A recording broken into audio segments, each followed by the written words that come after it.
In this noisy, filthy old neighborhood, there was a tiny rooftop room measuring only 16 square meters. It was home to the protagonist, Bong Jiuk, 25 years old, currently unemployed, and working 3 part-time jobs at a convenience store, a barbecue restaurant, and temporary labor sites. Though he worked like an ox, he could never save a single one, and there was only one reason for that: debt. He had thought he would spend his entire life living an ordinary existence at the bottom of society, until that fateful day when a status window appeared before him, bearing only a few words: Bong Jiuk has awakened. The blue light radiating from the status window left him stunned. He unconsciously shoved a bite of noodles into his mouth before blowing on them and nearly scalded himself to death. But that very pain made Jiuk realize he was not dreaming. Awakened? Someone like me, he muttered, questioning himself in disbelief. That's right. In this world, awakening was considered a kind of blessing, a chance to seize wealth and completely change one's life. It could even be luckier than winning the lottery. The problem was,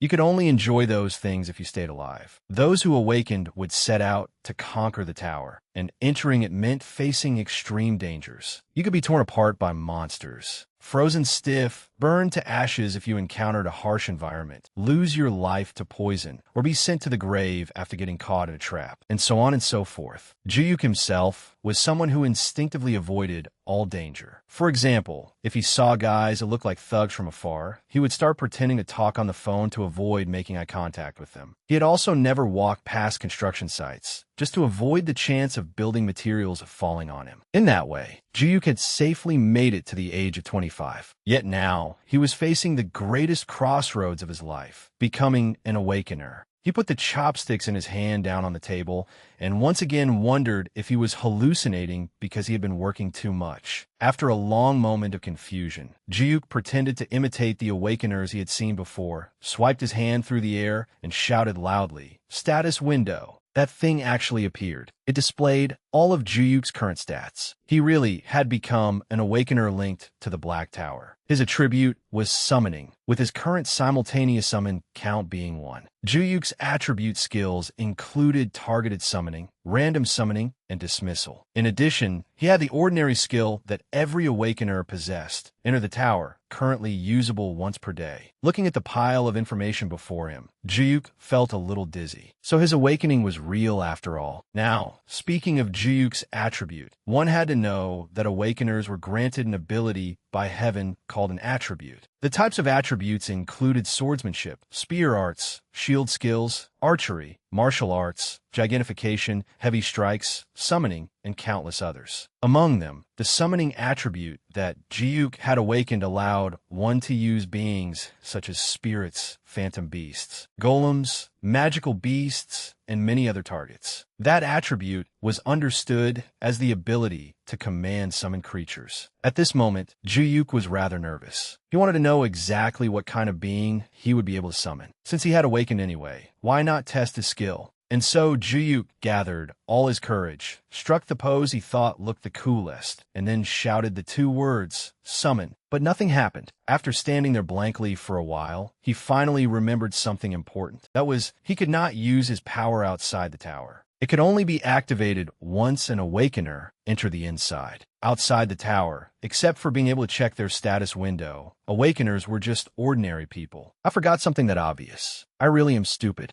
How could a skill be used outside the tower, he thought. But who would have guessed that only a few seconds later, the status window would suddenly appear again with a notification, beginning random summoning. Jiuk let out a very loud huh. Then, before him, a large creature appeared. No, to be more precise, it was a person. A person? Jiuk asked in astonishment. That's right, I am human. The other party replied obediently. Jiuk was truly bewildered, because not only had he activated a skill outside the tower, he had also summoned a human being rather than some spirit or golem. At that moment, the newly summoned man suddenly became excited. That was because he had just smelled the aroma from the pot of instant noodles Jiuk was eating. "May I try a bite?" he asked excitedly. Seeing that this man looked like he was about to start drooling, Jiuk could not bring himself to refuse. As he watched the man wolf down the noodles, he wondered if he had just summoned a beggar. The man's table manners were also extremely crude, which made Juyuk feel even more like he had summoned something useless. In any case, this was still extremely strange. He had never heard of an awakener's skill being usable outside the tower, much less of someone being able to summon a human. So Juyuk opened the system. At that moment, his skill was displayed clearly, human summoning. The scope of Juyuk's summons included R, Rare, SR, Super Rare, SSR, Special Super Rare, and the highest rank, LSSR, Legendary Special Super Rare. Looking at the rarity ranking chart for summoned beings in front of him, Juyuk felt as if he were playing a gacha game. It did not stop there. The system also sent him a panel containing 3 principles that summoned targets had to follow. First, the summoned target must prioritize the summoner's life above all else. Second, they must absolutely obey the summoner's orders. And finally, when the first and second principles conflict, the first principle takes priority. Well, that sounded pretty good. Then what kind of summoned target was the guy slurping noodles over there? Juyuk wondered. Immediately, the information panel for the man he had just summoned appeared. He was the mad assassin of the Korea Assassin Guild, named Kosik. His classification was SR, Super Rare. His category was Assassin, Human. His manifestation time was 6 hours. His resummon cooldown was 3 hours, applied after dismissal. According to the introduction, Kosik was the black sheep of the Korea Assassin Guild. He was a true madman. However, Kosik's success rate on each mission reached 99%. He had even once successfully assassinated a 5-circle dark mage, though in the end he still lost his life. As he read up to this point, Juyuk felt as if his head were being split open. Countless pieces of information seemed to be fighting to cram themselves into his mind. After that, Juyuk felt his body become weightless, and he fell into Kosik's memories. At that time, Kosik swept past him like a gust of wind, but he did not touch Juyuk at all. That was because Juyuk's body did not exist in this memory space. Here, Juyuk personally witnessed Kosik's skills. He truly was a perfect assassin with outstanding abilities and also an absolute madman, because after cleanly disposing of his victims, Kosik even tied their severed heads into bows. The reason Kosik lost his life stemmed from one single mistake. That time, his assassination target was the strongest swordmaster, and that was also the final memory of Kosik that Juyuk could see. The moment he returned to reality, Kosik suddenly approached from behind. The man's breath blew directly onto the back of Juyuk's neck, making him jump. "What are you thinking about, sir?" Although it was only a simple question, because Juyuk had just witnessed Kosik's madness in his memories, he was so frightened that he retreated more than 10 steps and nearly knocked over the television. "Oh, my apologies. I merely wanted to ask what you need me to do." Juyuk tried to reassure himself that even though the person before him was a madman, he still had to absolutely obey the summoner's orders. And so he immediately switched to a haughty tone and gave an order. "Kosik, clean up the noodle pot. After that, wipe the table." "As you command," Kosik replied, then carried out Juyuk's request at lightning speed without a single complaint. If he had ordered another top-tier assassin to wash the dishes, Juyuk might have been cut down on the spot. But as a summoned being, Kosik obeyed every request he made. This made Juyuk feel an indescribable sense of wonder. He then asked, "Kosik, if I ask for something strange, you won't do it, right?" "Absolute obedience to the summoner's words is a mandatory requirement for me," the man replied cheerfully as he wiped the table. Then bark for me, like a puppy." Normally, Juyuk was not someone who made bizarre requests like this. He simply wanted to verify whether Kosik really would obey every command he gave. But as soon as he finished speaking, the room fell silent. Juyuk could even feel the temperature drop by several degrees. Seeing that Kosik seemed displeased, he feared he had made a request that went too far. After all, in his previous life, Kosik had been a powerful man with towering pride. If Juyuk made him angry and he attacked, it would be over. Who would have expected that immediately afterward, Kosik would start barking and circle around Juyuk, looking no different from a puppy? Juyuk could not help but give him a thumbs up. This summoning spell really was incredible. The other party truly obeyed him absolutely. Suddenly, someone rudely pounded on the door, followed by a string of ugly threats. "Bong Juyuk, you're home, aren't you? Open the door right now." Juyuk recognized the voice as belonging to his creditor. He had completely forgotten that today was the deadline to pay the interest. Juyuk had borrowed 10 million won because the bank refused to give him a loan, so he had no choice but to borrow from private lenders. That money had covered the surgery for his father's fractured hip after he slipped on ice, along with the cost of paying his younger siblings' university tuition. Ji-Yuk had no other option. Ji-Yuk had once thought he would pay off the debt very quickly, but reality was not as dreamy as he had imagined. He had already paid more than 5 million won in interest. By now, every time the creditor came to his home, Ji-Yuk felt that he had been so stupid back then for borrowing from loan sharks. But what else could he have done? Even if he turned back time, he would still make the same choice. Bong Ji-Yuk, drag your face out here. Let me know whether you're still alive. The person outside pounded on the door more and more urgently.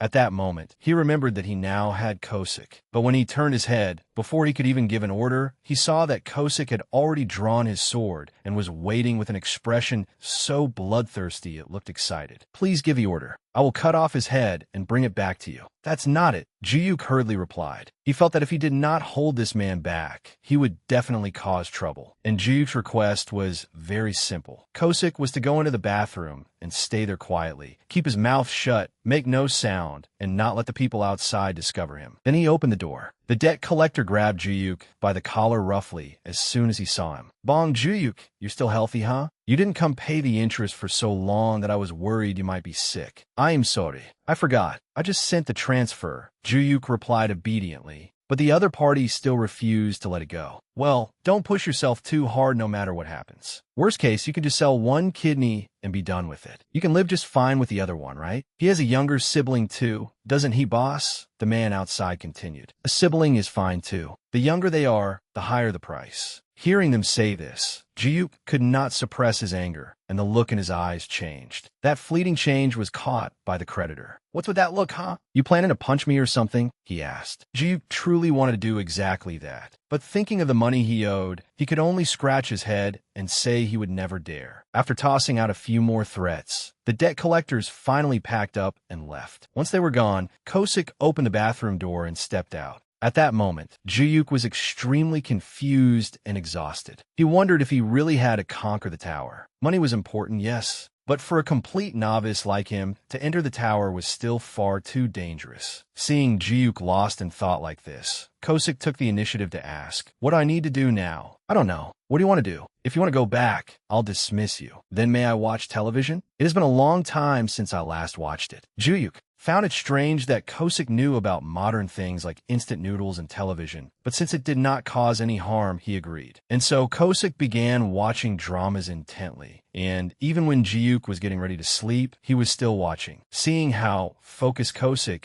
was, Ji-Yuk suddenly felt that having someone beside him was not bad, even if Kosik was only a summoned entity. After all, until now, Ji-Yuk had always been alone, working until he was utterly exhausted. At some point, he fell asleep without realizing it. He did not wake until the alarm rang at 8 o'clock the next morning. Kosik was no longer there. There was nothing strange about that, since his manifestation time was only 6 hours. Whether he had awakened or not, Ji-Yuk still planned to go to work. However, right then, he heard an announcement on the television. "We have breaking news to deliver to you. Early this morning, a brutal murder occurred at the office of an illegal private lending company named Smile Cut in Jongno-gu, Seoul." Ji-Yuk, who had been brushing his teeth, froze. The announcer added that there were 3 victims in total, and all 3 had died by the same method, decapitation. Moreover, all of their heads had been tied with red ribbons. The toothbrush in Ji-Yuk's hand fell. Only one name appeared in his mind, Kosik. He must have done this. And to think,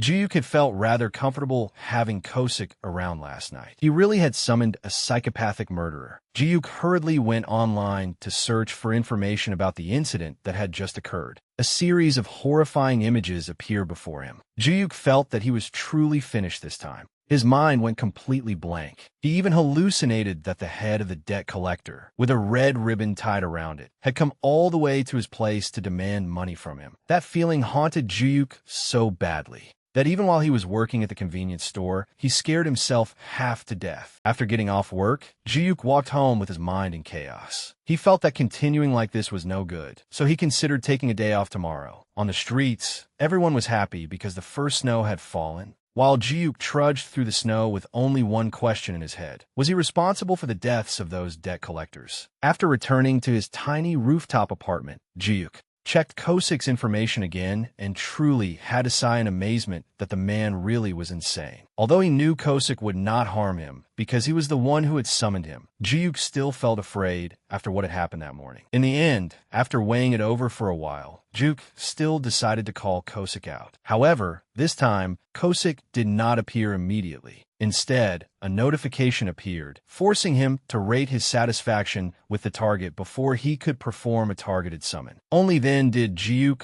learn the purpose of the satisfaction rating section in the menu. At first, he intended to give 1 star because of Kosik's actions, but when he thought about it, Kosik had done it for Jiuk's sake after all. So in the end, he could not bring himself to do it and gave him 3 stars. Jiuk's mother had been a customer service consultant for water purifier rentals, so he understood very well how much a bad review could affect someone. Even if he was truly upset, 1 star still felt a little too harsh. After he finished rating him, Kosik immediately appeared, still wearing that bright, flower-like smile. He even repeatedly thanked Jiuk for giving him 3 stars, with a face so innocent it looked utterly guiltless. Jiuk genuinely doubted whether he had really taken the lives of the 3 debt collectors. After hesitating for a while, Jiuk still decided to ask, "There's something I want to talk about. Those men who came to my home yesterday, did you kill them?" "Exactly," Kosik answered immediately without even trying to deny it. "Last night, I took good care of them before my summoning time ran out." Kosik's calm attitude truly frightened Jiuk so badly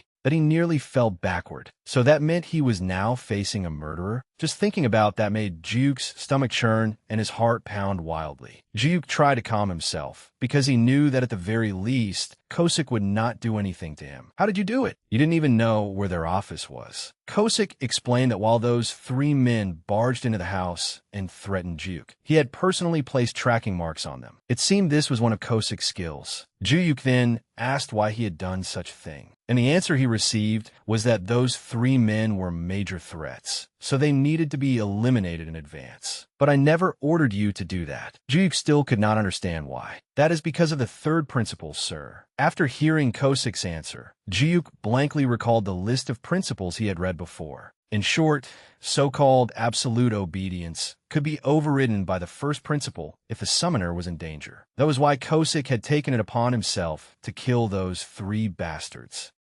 "So if I, as your summoner, ordered you to take my life, you wouldn't obey?" Jiuk asked. "That is correct. You understand quickly. But they weren't clearly threatening my life. It was more like you made that decision on your own." "That is true. However, the 3rd principle can be interpreted more broadly." Kosik continued, "In my view, those people were risk factors who might threaten your life someday. Therefore, it was an entirely reasonable decision." Kosik spoke in such a casual tone, as though what he had just done was nothing serious at all. In the end, Jiuk could no longer hold back and shouted in his face, "Not at all. You're just insane." After saying that, he felt bad about hurting Kosik, which only made his mood even worse. "Fine, I'm sorry for going too far. It is all right. I hear that often." Kosik hurriedly waved his hand. But Jiuk's anxiety still had not been resolved, because he felt that leaving Kosik as he was would be far too dangerous. Suppose he and Kosik were walking down a crowded street together, and Jiuk accidentally bumped into some thug. Then the thug might say something like, "You want to die? I'll gouge your eyes out right now." Of course, they would only be threatening him, not actually doing it. But according to Kosik's way of thinking, that would become a danger to Jiuk,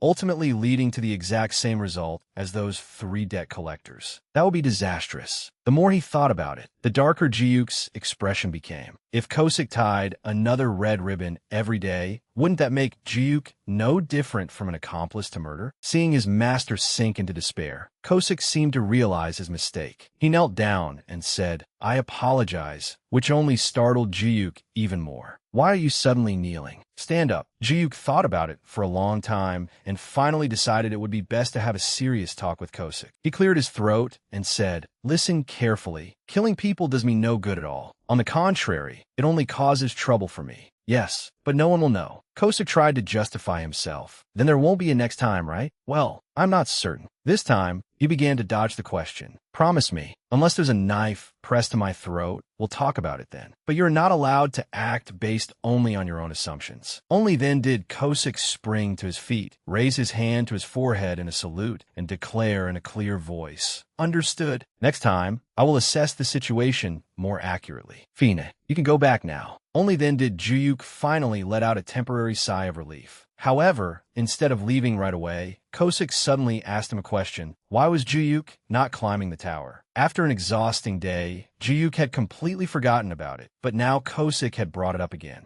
Juyuk's hand clenched into a fist and began trembling slightly. Well, climbing the tower truly was a once-in-a-lifetime opportunity. But to be honest, he was afraid. Juyuk had become used to living as an ordinary person. Climbing the tower was too dangerous and could cost him his life. Are there any other summoners? People who summon you like me? He asked cautiously. Yes, they are very strong and brave people, Kosik replied. But that answer only made Juyuk feel even more ashamed. There were people using the powers they had awakened to save the world, while he lacked the courage to risk his life. Juyuk did not hide those thoughts from Kosik either. When he said them out loud, the room seemed to fall silent for a long while. Only after some time did Kosik speak. Summoner, in truth. Before Kosik could finish, Juyuk cut him off. I know, I'm a coward. But the other man's reaction was completely different from what he had imagined. Kosik practically jumped in place. You truly are the best summoner. Is the greatest virtue of a summoner not prioritizing safety?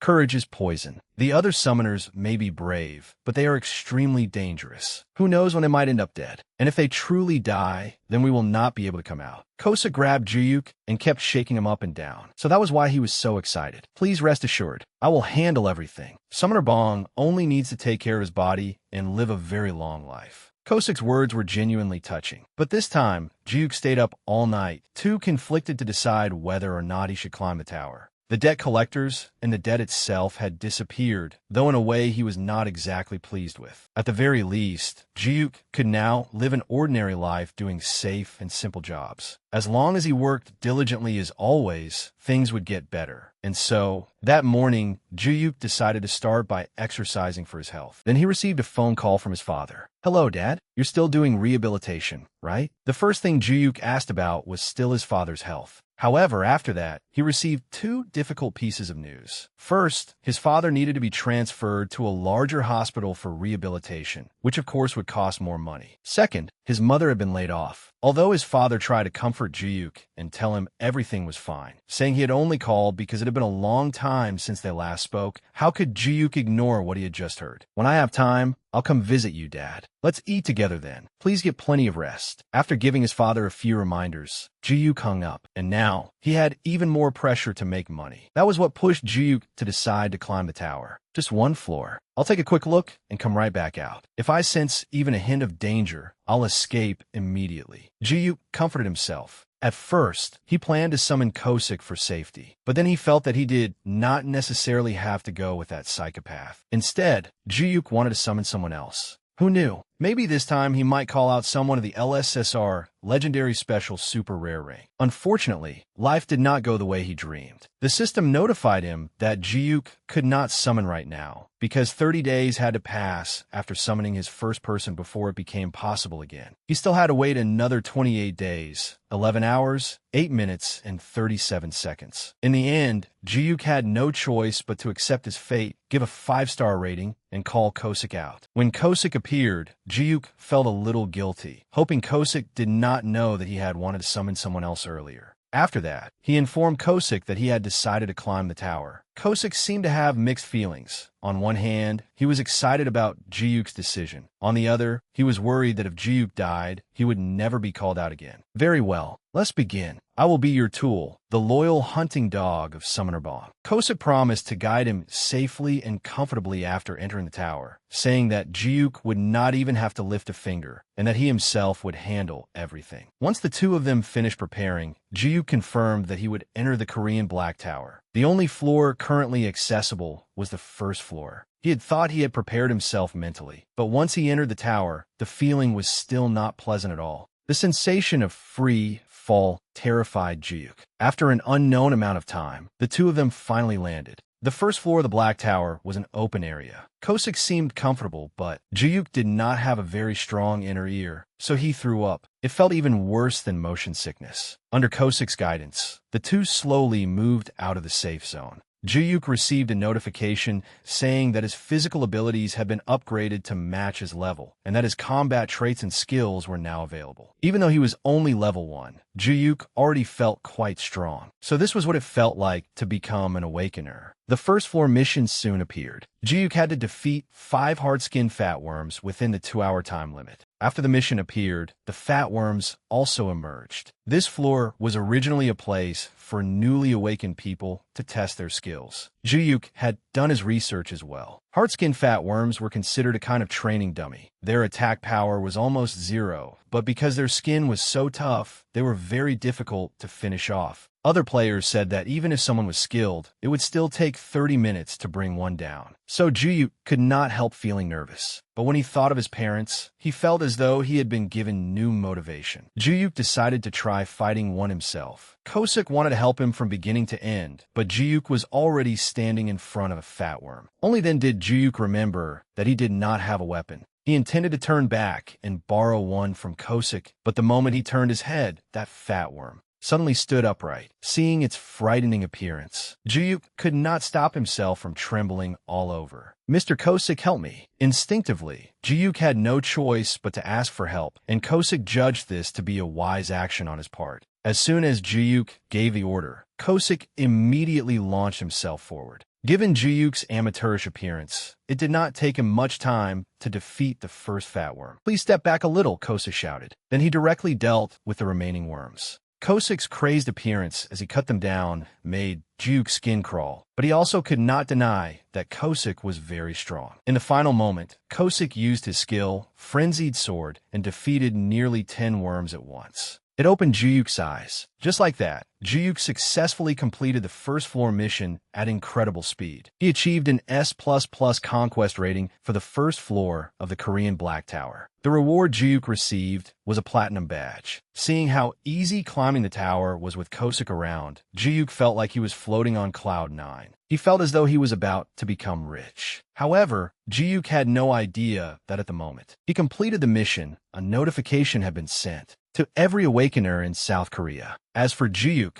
although he could now participate on the second floor, he had to leave the tower first. He checked the time and realized he had only been away from home for about 3 minutes. Kosik, the one who had done absolutely everything, obediently lowered his head and said, "Summoner Bong, you have worked hard." That made Juyuk extremely embarrassed, so he replied, "Not really. I just stood there and didn't do anything." "That is what deserves praise," Kosik said honestly. After all he needed was for Juyuk to stand still in one place and protect his life. He had heard that other people were exhausted after bringing down those fatworms. But in Juyuk's case, it had only taken 3 minutes, and he had not used any strength at all. Juyuk checked the reward he had just received. Aside from a platinum badge, this was the first time he had personally seen a magic stone. Magic stones were an important resource indispensable to modern industry. Their price had fallen a great deal compared to the early days after the Black Towers appeared, but even now, they still went for about 50,000 won per 100 grams. Ever since towers appeared all over the world, most basic knowledge about the towers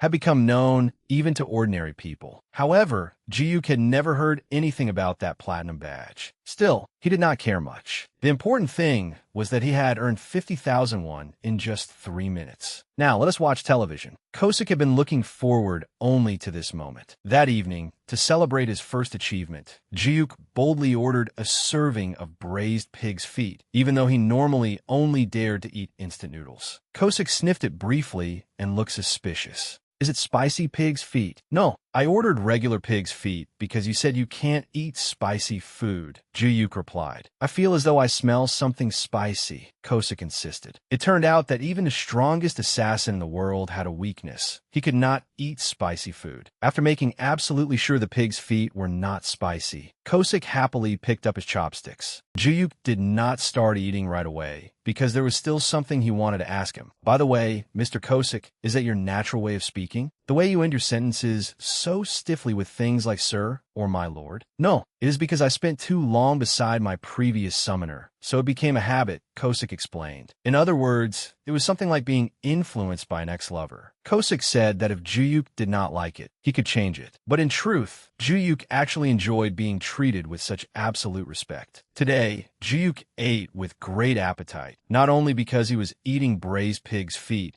but also because he felt that a bright future had opened before his eyes. With Kosick accompanying him, clearing the tower truly was as easy as eating porridge. Another night passed. The next morning, Juyuk seriously made a schedule. The convenience store during the day and the barbecue restaurant at night. Those were the two jobs he would do. In addition, he decided to quit the manual labor jobs he had been doing in between those two shifts. Instead, Juyuk would sleep from midnight to 8 in the morning. At 11 in the morning, he would go to work at the convenience store until 4 in the afternoon, rest for an hour, then continue working at the barbecue restaurant until 10 at night. Finally, he would spend 2 hours entering the tower with Kosick, then go to sleep. Juyuk felt that this was truly a perfect plan. Today, he once again gave Kosick a 5-star rating and summoned him. After a few days, Juyuk realized that the rating seemed quite important to Kosick. Kosick also revealed that the better the rating, the more various benefits he would receive, such as increased manifestation time or a higher chance of being summoned. The two decided to finish clearing the second floor of the Korean Black Tower today. The second mission was to eliminate 10 nimble fat larvae within a time limit that was also 2 hours. Just as their name suggested, they were faster than Juyuk expected, and they were everywhere on the second floor. "What should we do now?" Juyuk asked listlessly. "What should we do?" "There is no time to do anything, sir, because we will be finished in only 3 minutes.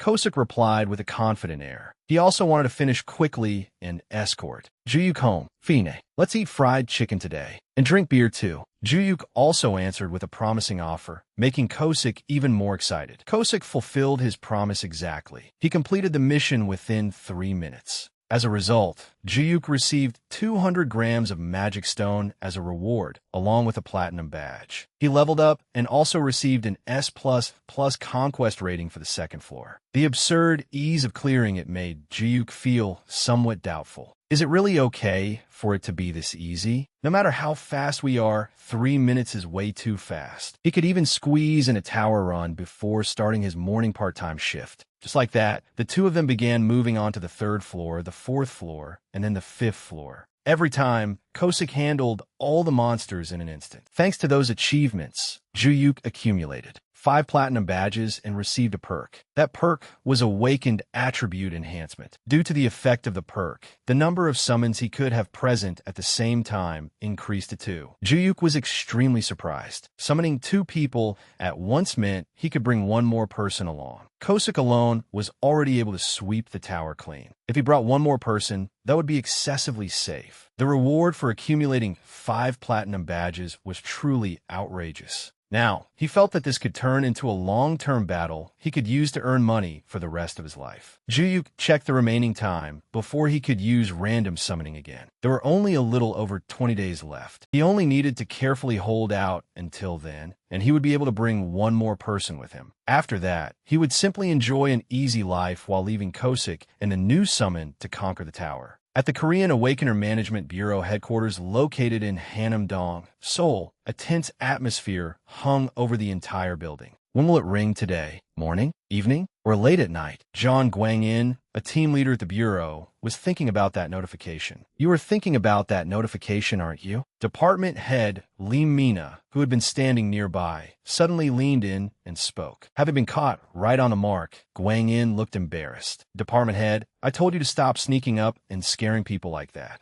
The notification Mina had just mentioned was the S++ clear achievement that had been appearing for 6 days in a row. Although the notification did not state who had achieved it, Gwang-in was certain it was the same person, because the clears had been completed in order from the 1st floor to the 6th floor. If someone in South Korea possessed such terrifying talent, how could they possibly sit still and do nothing? Even Director Park Kyung-soo of the Korean Awakening Management Bureau could not calmly remain seated, because until now, South Korea's highest tower clear record had only been an A rank rating. In the international community, it was fairly common for players to change nationalities. There were even cases of secret kidnappings. Therefore, to avoid letting such talent fall into the hands of another country, they absolutely had to find the person who had achieved S++ 6 times in a row. To do that, Park Kyung-soo ordered Gwang In and Mina to closely monitor all newly registered players. 2 days later, Ju-yuk was scheduled to clear the 8th floor of the tower. Since they only spent a few minutes on this each day, he had even started using Kosik like a household chore machine. Today's task was washing dishes. Ju-yuk seemed very relaxed. By the 10th floor, it was also the stage where they could finally shake off the label of beginners, and, thankfully, everything was still going smoothly. Today, their mission was to defeat 10 warriors. Red-spined frogs. The higher they climbed, the more terrifying the monsters became, but they still were nothing compared to Kosik's abilities. Today was no different from any other day. Ju-yuk received 800 grams of magic stones, 1 platinum badge, and another reward, 5 bottles of the tower's exclusive recovery potion. "You worked hard today, sir." After leaving the tower, Kosik repeated the familiar line he had been saying for more than a week. Even though Ju-yuk had only stood and watched from beginning to end, Kosik always believed that entering the tower itself was the hardest part. In addition, Kosik did not forget to remind Ju-yuk of one thing. After the 10th floor of the tower, things would no longer be so easy. Ju-yuk, however, was not thinking about that yet. He only felt that he ought to reward Kosik a little, since Kosik had cleared everything perfectly 8 times in a row in just 3 minutes. So he took out a bill, handed it to Kosik, and told him to go out and enjoy himself as much as he wanted, as long as he did not cause trouble. Who would have thought that Kosik would immediately refuse, saying he could not leave his summoner, and that simply staying home to watch TV was enough for him? It seemed the absolute principle of obedience did not apply in this case.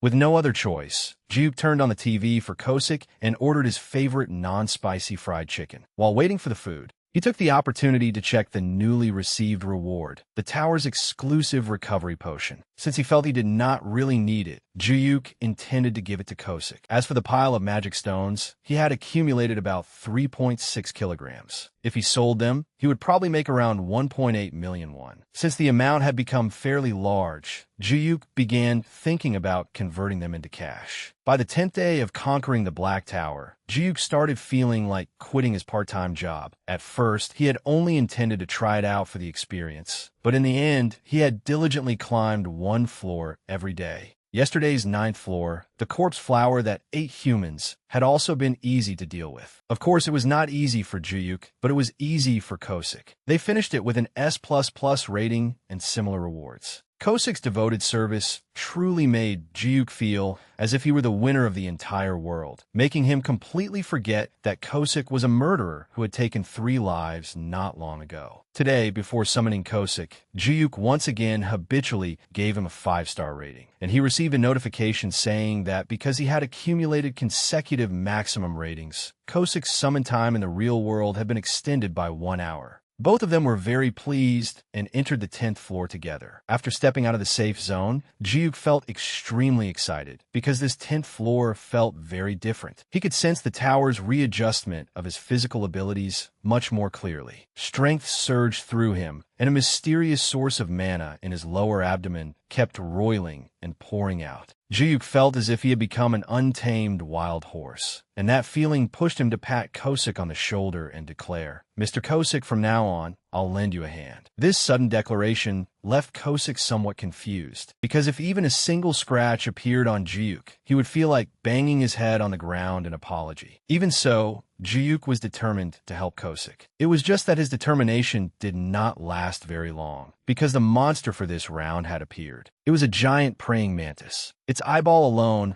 was several times larger than Ju-yuk's entire body. At that moment, there was only one question in his mind. How on earth were other players supposed to defeat something like this? Wow, sending 2 people to catch a few small fry insects like this feels a little damaging to my pride. I feel like my dignity has been insulted. Although Ju-yuk was trembling so hard that he could not move, saying out loud that he was scared would have been too humiliating. So he decided to act as if he simply could not be bothered to intervene. As usual, he merely stood to the side and cheered Kosik on. Meanwhile, the praying mantis had already begun attacking him. Because the opponent was far too large, Kosik could not instantly kill it in one move like the small monsters on the lower floors. However, Kosik's fierce bearing as he struck remained unchanged, and after unleashing a whirlwind of consecutive sword attacks, Kosik successfully brought down the enemy. The other day, he had said that things would become harder on the 10th floor, but Jiuk felt that everything was still just as easy. It still took only 3 minutes, and he received another kilogram of magic stones. And because he had accumulated 10 platinum badges, Jiuk received another perk. He felt a little nervous, wondering what kind of perk he would get. And the system did not disappoint him, because Jiuk received the ability to copy one skill possessed by an entity he had summoned. Kosik had a number of skills, such as Frenzied Sword, Shockwave Break, Ambush, Poison Dagger, Night Step, Stealth, Harassment, Invisibility, Transformation, and so on and so forth. Jiuk looked through them until his eyes blurred. Before he even knew which skill he should choose to copy, Kosik immediately suggested, Summoner Bong, choose Night Step. There's no need to think about it. The skill copy option is showing up in front of you, isn't it? Don't ask, don't think. Learn Night Step. Why?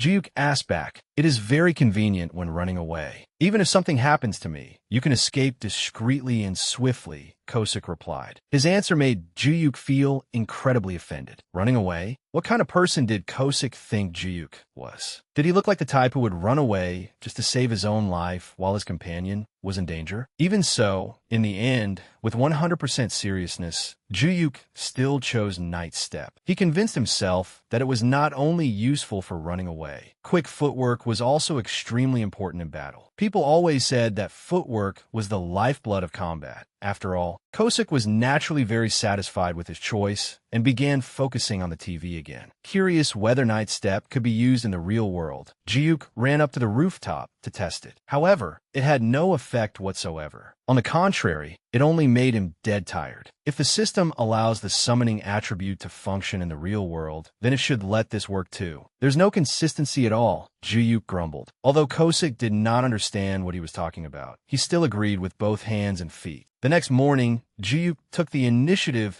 to call the Awakener Management Bureau. He informed them that he had awakened, and they immediately dispatched government assistance to his home as quickly as possible. Jiuk had no choice but to call, because he wanted to sell his magic stones. Meanwhile, at the Bureau headquarters, Department Head Lee Mina had just arrived at work in an extremely exhausted state. Over the past few days, many people had called them to report that they had newly awakened, but it seemed none of them was the owner of the S++ record. The anxious wait for this young talent to appear had left everyone at headquarters feeling worn out. Today's new registration was from Bong Jiuk, and by coincidence, both Mina and John Guang-in wanted to go check it out. They were still very much hoping that this time, it would be the right person. If it really was him, they would immediately bring him into the elite team, even if they had to pour out every benefit the Bureau could offer. At the same time, Jiuk, preparing to receive guests, was diligently cleaning his room. When everything was more or less ready, a voice called from outside the door. The people from the Bureau had arrived. They were John Guang-in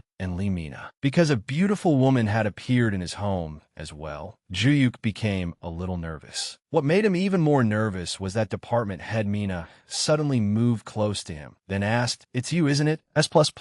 Faced with Mina's question, Jiuk could not help feeling flustered. What the hell was going on? He wondered if the people at the Bureau had some secret method of identifying players that he did not know about. Jiuk did not want other people to know about Kosik. This matter was far too dangerous, so he decided to deny everything. Well, I've heard about that, I guess. But I'm not that person. Haha, Jiuk answered. However, his uncertain tone seemed to betray him. The sharp eyes of the woman in front of him saw straight through that textbook lying face. The way she looked at Jiuk made him feel as if he was about to stop breathing from the tension. Only when John Guang-in spoke did it end. "Didn't I tell you not to bait people into giving answers, Ms. Lee?" "All right, I'm sorry, sir," Mina replied, though of course there was not the slightest hint of remorse in her voice. After that, John Guang-in apologized to Jiuk on behalf of his subordinate for her rudeness just now. When Jiuk learned that they had only been testing him and had not actually confirmed his identity, he finally dared to let out a breath. The three of them talked for a long time, and naturally, they discussed a great deal of information about the tower. No matter which country it appeared in, the tower was pitch black and gave off a distinctly dangerous feeling. Its height far exceeded the tallest building in the world. 25 years ago, it appeared in many countries overnight. Each country sent scientists and soldiers to investigate, but no one could approach it. The Black Tower seemed to be blocked by an invisible wall. The answer to the question of what exactly the Black Tower was was only appeared when players, also known as awakeners, began to emerge. The tower functioned like a game, with floors that players had to clear one after another. Outside the tower, awakeners were merely ordinary humans, but inside it, they wielded tremendous power and abilities. The rewards earned by conquering the tower helped upgrade their equipment and even drove the world economy. So what would happen if no one climbed the tower anymore? Whenever the system determined that a country's tower climbing progress was too slow, it would lead to the collapse of that country's tower. This countdown could be stopped if someone completed the next floor. 6 months was the time it took for the tower to collapse if no new floor had been conquered for too long. The entire country of Mumbai had once vanished like that because the tower came crashing down when the countdown ended. Each country had 13 towers. Korea was luckier as it had only been stuck with one. Its location was deep in the mountains of Gangwon-do. The Korean Awakening Management Bureau estimated that there were about 5,000 to 10,000 players nationwide, accounting for roughly 0.01 to 0.02% of the population. That was not exactly a large number, but the country's tower clearing progress was very stable, second only to the United States, whose record was the 66th floor. Therefore, at the present time, the people of Korea were still living peacefully, knowing that heroes were working hard every day to climb the tower and protect their safety. Just as humanity had once explored new continents, they now explored the mysterious towers that pierced the sky. And every time an announcement said that a new individual had awakened, the next hope of humanity opened up. By listening to that pile of PR Senate information, Jiuk completed the mandatory orientation required of every new awakener. Next, John Gwang-in needed to ask him a few questions to verify him. Mr. Bong Jiuk, you really have awakened, correct? Yes, I've entered the tower, and I've also completed a few floors, Jiuk answered, while taking out some magic stones as proof. What floor have you reached? John Gwang-in continued asking. When Jiuk said he had finished the 10th floor, he and Mina unconsciously exchanged glances. The 10th floor was exactly the floor that the S++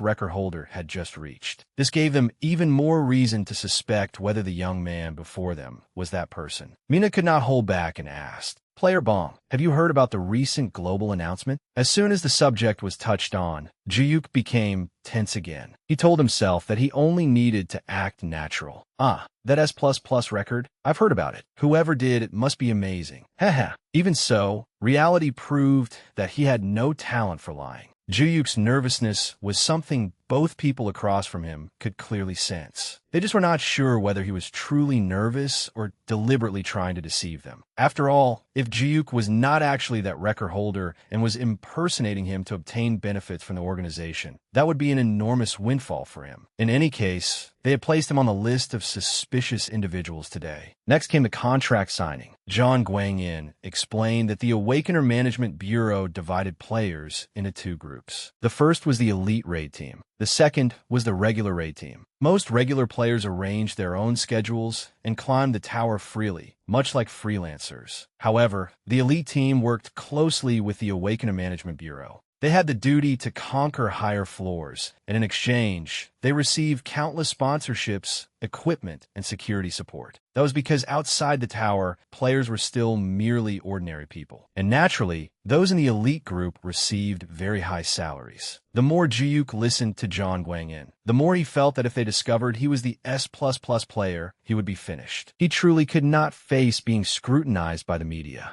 Jiuk hated becoming the center of attention. Therefore, he decisively chose to join the regular team, even though the elite team's benefits were enormous and John Gwang-in was also persuading him to apply for that team. The regular team is more than enough for me. To be honest, I'm not that talented, and that tower is frightening, you know? I'll just stop at a safe floor and take my rewards. That's enough, Jiuk said sincerely. Because he suspected Jiuk was the S++ player, John Gwang-in patiently continued persuading him to join the elite team. However, Jiuk still refused firmly. Mina, listening to the conversation from outside, could only sigh. It seemed she had caught another suspicious clue. There were many people who liked grinding on the middle floors to earn steady, easy rewards while staying safe, but no one said that openly like Jiuk did. His statement just now turned him into a coward unworthy of an elite position. Determination was the true requirement. Therefore, in the end, they still chose to respect Ji-Yuk's decision and stopped pestering him. However, there was still one final step to confirm things. Ji-Yuk had entered the tower right now, in front of John Guangyin and Mina. You could do a quick run while inside. It won't waste your daily attempt, John Guangyin explained carefully. Ji-Yuk realized that they were still trying to test him and see whether he was that S++ player. All right, I'll do one run after I enter, but it might take a while. 2 hours at most, Ji-Yuk replied cautiously. No problem. Take your time. Don't pressure yourself. We'll wait, Mina said. After that, Ji-Yuk put on a jacket and entered the tower in front of the two of them. Now, they could confirm that he was indeed an awakener. Once Ji-Yuk was no longer there, John Guangyin asked, "What's your assessment of him, Mina?" She said that she found it difficult to assess Ji-Yuk's talent. She merely felt that he seemed very timid. All his movements were hesitant and withdrawn. And if Ji-Yuk was truly not the S++ player, Mina believed he would give up on the 11th floor. That was because their players had to face their own fear. It was a centipede pit. Although it was not necessarily difficult, it was horribly disgusting. Players had to eliminate 100 of those grotesque monsters. And with someone as cowardly as Ji-Yuk, Mina thought he would either faint on the spot or retreat to the safe zone and give up early. Until now, Mina's assessments of new players had always been fairly accurate, so John Guangyin also trusted her. He prepared to call the director and report that yet another case had turned into a dead end. However, they had truly guessed wrong. After entering the tower, while he was still in the safe zone, Ji-Yuk summoned Kosik. This time, the time limit was 3 hours, and just as Mina had said, the mission was to eliminate 100 centipedes. The moment Ji-Yuk heard that, goosebumps rose all over his body, but Kosik guaranteed that he would finish it within 5 minutes. However, Ji-Yuk demanded that this time, he proceed slowly and steadily, and absolutely not let an S++ rating appear after clearing the floor. "Why is that, sir?" Kosik wondered. "Because today, we're playing it safe." Ji-Yuk explained, "Those people should have only needed to ask me to enter, but they must want to prove that I'm not the holder of the S++ record, which is why they made me complete this floor." In truth, Ji-Yuk did not really want to lose his streak, but because he did not want his identity exposed, he had no choice but to accept it. And so, today, Kosik was still responsible for fighting the monsters, while Ji-Yuk's job was to stand aside and control the pace of the tower conquest. Everything was still going very smoothly at a slow pace, until Ji-Yuk was suddenly ambushed by the centipedes. They abruptly burst up from underground, leaving Ji-Yuk no time to react. He knew he had to run, but his body refused to move. As soon as Kosik noticed what was happening, he immediately flew over to rescue him. According to the 3 principles he had to obey, protecting the summoner's life was still the most important thing. Thus, in that urgent moment, Kosik sped up and slaughtered the centipedes to quickly complete the mission. Realizing that this pace was far too fast, Ji-Yuk shouted at him to slow down, but by then his words no longer had any effect, because Ji-Yuk's safety came first. And to ensure that, Kosik had to finish this mission quickly. Because of that, Ji-Yuk's plan completely fell apart, because they had earned an S++ rank yet again. Outside, Mina had set the timer for 5 minutes, believing that was the absolute limit Ji-Yuk could endure on the 11th floor. However, when the clock reached that point, the two of them received a familiar notification. Floor 11 of the Korean Black Tower had been completed with an S++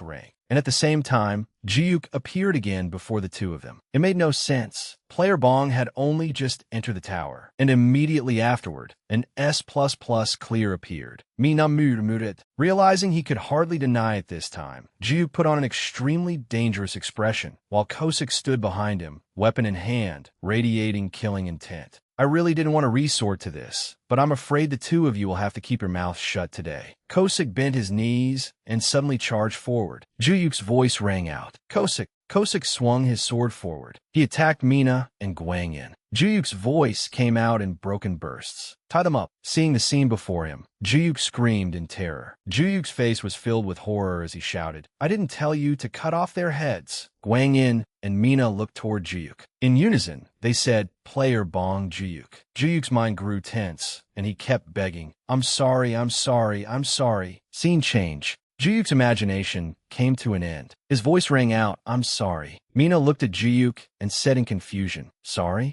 Guangyin frowned and quietly said, "Player Bong, Gwang In leaned forward slightly and asked, "Are you all right? Why are you sweating so much?" Jiyuk flinched and stammered, "I'm sorry." In his mind, Jiyuk thought, "My delusional syndrome is acting up again." Jiyuk cleared his throat and replied, "Yes, I'm fine." Gwang In spoke in a low voice. "Then let me say it again. Our elite team absolutely needs a talent like you." Player Bong Jiyuk. Jiyuk placed one hand on his chest and gave a faint laugh, his tone evasive. "Oh my, there must be some misunderstanding. It must have just happened to overlap with another player completing floor 11. How could it be such a coincidence?" "Oh, what a miracle." Gwang In narrowed his eyes and said, "But the timing was far too perfect to call it a coincidence." Jiyuk cut him off, his voice full of hesitation. "It was definitely a coincidence.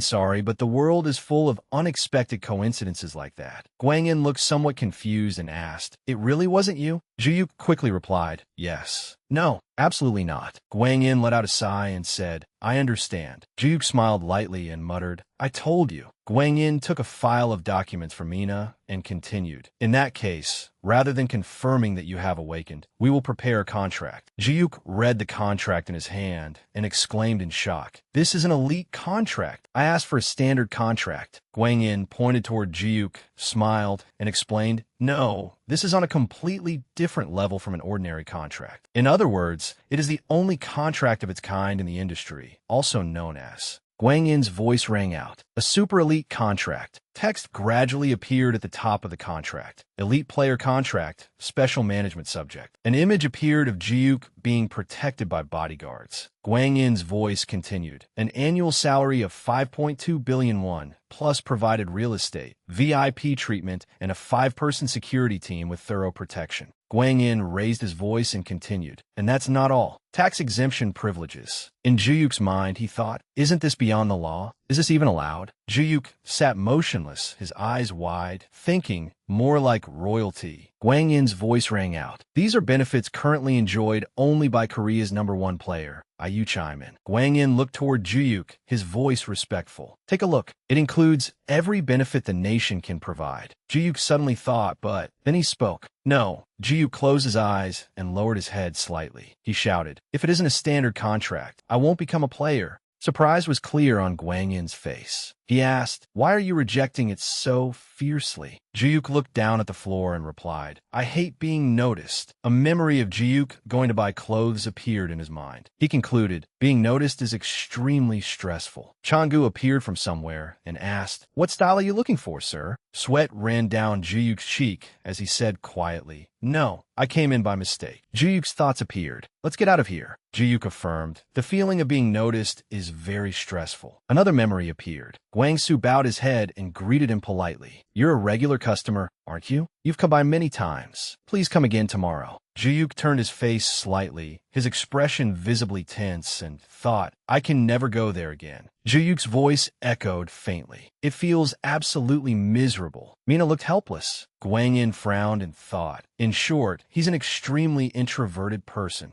Jiyuk knelt on the floor, both hands planted on the ground, and muttered, "Climbing the tower is fun." "Of course it is, but it's only floor 11, right? The future is unclear, and I'm not even sure about myself yet." Jiyuk lowered his head slightly and decided, it would be better to withdraw now. Gwang In closed one eye and replied, "I understand. Then we will proceed with the standard contract." Gwang In and Jiyuk shook hands. Jiyuk thought to himself, if anyone saw this, they'd be furious, asking why I didn't sign the elite contract, receive the benefits, and climb the tower. But an elite contract comes with responsibilities equal to what I receive. Mina and Gwang In turned and walked away. Standing behind them, Jiyuk thought, even if I wanted to stop conquering higher floors, I wouldn't be allowed to, because that team was formed solely to climb to unconquered higher floors. Jiyuk looked back and affirmed in his thoughts, I refuse that kind of burden. As long as my life is more comfortable than before, I'll be satisfied. Scene change. At the Awakener Management Bureau, text appeared. Awakener Management Bureau, Hanamdong, Seoul. In a room, Kyung-soo sat beside a desk and said to Gwang In, Team Leader John, this is completely different from the interim report. Didn't you say over the phone that he was a timid player with no will to climb the tower? Gwang In placed both hands behind his back and replied, that is correct. Kyung-soo frowned and asked, and someone like that achieved an S++ rank? Gwang-in furrowed his brow and answered, yes. Kyung-soo's tone was somewhat bewildered. I don't understand. Gwang-in continued. He seems to have a unique personality. An image of Jiuk appeared in Gwang-in's mind as he assessed. He is the rarest kind of petty bourgeois citizen. Kyung-soo lowered his head slightly and asked, is there any chance he got the wrong person? Mina turned toward Kyung-soo and continued, that's impossible. The timing matched too perfectly. Kyung-soo clenched both fists and shouted, then who cares if he's timid? That is a talent with infinite potential. Bring him into the elite team at any cost. Gwang-in frowned, and his tone sank noticeably. Yes, director, he will definitely be in the elite team. Scene change. Back in Jiuk's room, he shouted angrily, I told you, absolutely not. Jiuk's thoughts appeared. Pretend to be angry. Jiuk bent over and shouted, but what is this? We were exposed. Kosik placed both hands behind his back, bowed his head, and said, I apologize, sir. Jiuk thought, but keeping up this act is exhausting. He continued, pretending to shout in anger. If you do that one more time, you won't receive anything at all. Dismissal immediately. Kosik stood motionless for a long while, then quietly replied, understood, my lord. Scene change. On one floor of the tower, the surrounding space was covered in freezing snow. The system's voice rang out, entering Floor 12 of the Korean Black Tower. Floor 12 mission. Defeat 20 ice spear weasels. Time limit, 3 hours. Completion condition, hunt more than 20. Failure condition, death or abandonment of the mission. Jiuk clenched both fists and said to the newly appeared Kosik, be very gentle, all right? Slowly, Kosik raised his hand in a salute and shouted, absolute loyalty. Jiuk smiled, his eyes on Kosik, thinking smugly, good. He answered quickly, so it looks like I can trust him this time. If we clear normally from floor 12 onward, the Bureau will lose interest. Suddenly, Jiuk froze in place, his whole body as if turned to ice. His mind screamed, but it's so cold. Jiuk's entire body trembled from the chill, and he thought, I prepared for this, but I didn't expect it to be this cold. I'll just endure it a little. Kosik looked back and exclaimed, Summoner Bong, your complexion. Kosik's expression turned uneasy as he said, are you all right? Jiuk replied quietly, yes, I can still endure it. Kosik shouted, I will finish this as quickly as possible and escort you to a very warm room. As soon as he finished speaking, Kosik turned around and sprinted forward. From far away, Jiuk could only cry out, no, I'm fine, so take it slow. Listen when someone is talking. Kosik swept forward at high speed, defeating countless wolves along the way. Kosik shouted, if anything goes wrong, you might catch a cold. A cold is an incurable disease. Summoner Bong's life is in danger. Jiuk closed his eyes, his voice somewhat weary. Absolute obedience means you should listen to me. A notification appeared before Jiuk. Notice, you have achieved an S++ rank for Floor 12 of the Korean Black Tower. Reward, Platinum Badge. Scene change. At the Bureau, Gwang-in held a phone to one ear, his voice serious. Player Bong Jiuk, did you just complete Floor 12? Jiuk's voice came from the other end. Yes, but Floor 13 will probably be difficult. Jiuk stood motionless, still holding the phone. Behind him, Kosik scratched his head and smiled. It's warm now. Please rest assured, my lord. Kosik walked toward the television and said, in that case, let us watch TV. Jiuk raised one hand toward Kosik and shouted, dismissal. Tears began to flow from Jiuk's eyes as he said quietly, who said you could watch TV? There is no reward for someone who doesn't obey orders. Scene change. The space now shifted to a large room filled with numerous traps. Text appeared, Floor 13 of the Black Tower. Jiuk's voice rang out. The mission is to get through a corridor full of traps. Kosik suddenly grabbed Jiuk and said quietly, this truly cannot be helped. Because there are many variables here, Summoner Bong might get injured. Jiuk was startled and shouted, wait. Kosik carried Jiuk and ran forward. He said loudly, breaking through the trap mechanisms is fast. A notification suddenly appeared. Notice, you have achieved an S++ rank for Floor 13 of the Korean Black Tower. Scene changed to another floor of the tower. Text appeared, Floor 14 of the Black Tower. Jiuk stood at a distance, helplessly watching Kosik fight countless enemies. Kosik's voice rang out. The sonic attack of the giant eyeball bats has a wide range, so Summoner Bong will take damage. I will deal with them before that happens. A notification appeared. Notice, you have achieved an S++ rank for Floor 14 of the Korean Black Tower. In Jiuk's mind, he thought, fine, what's done is done.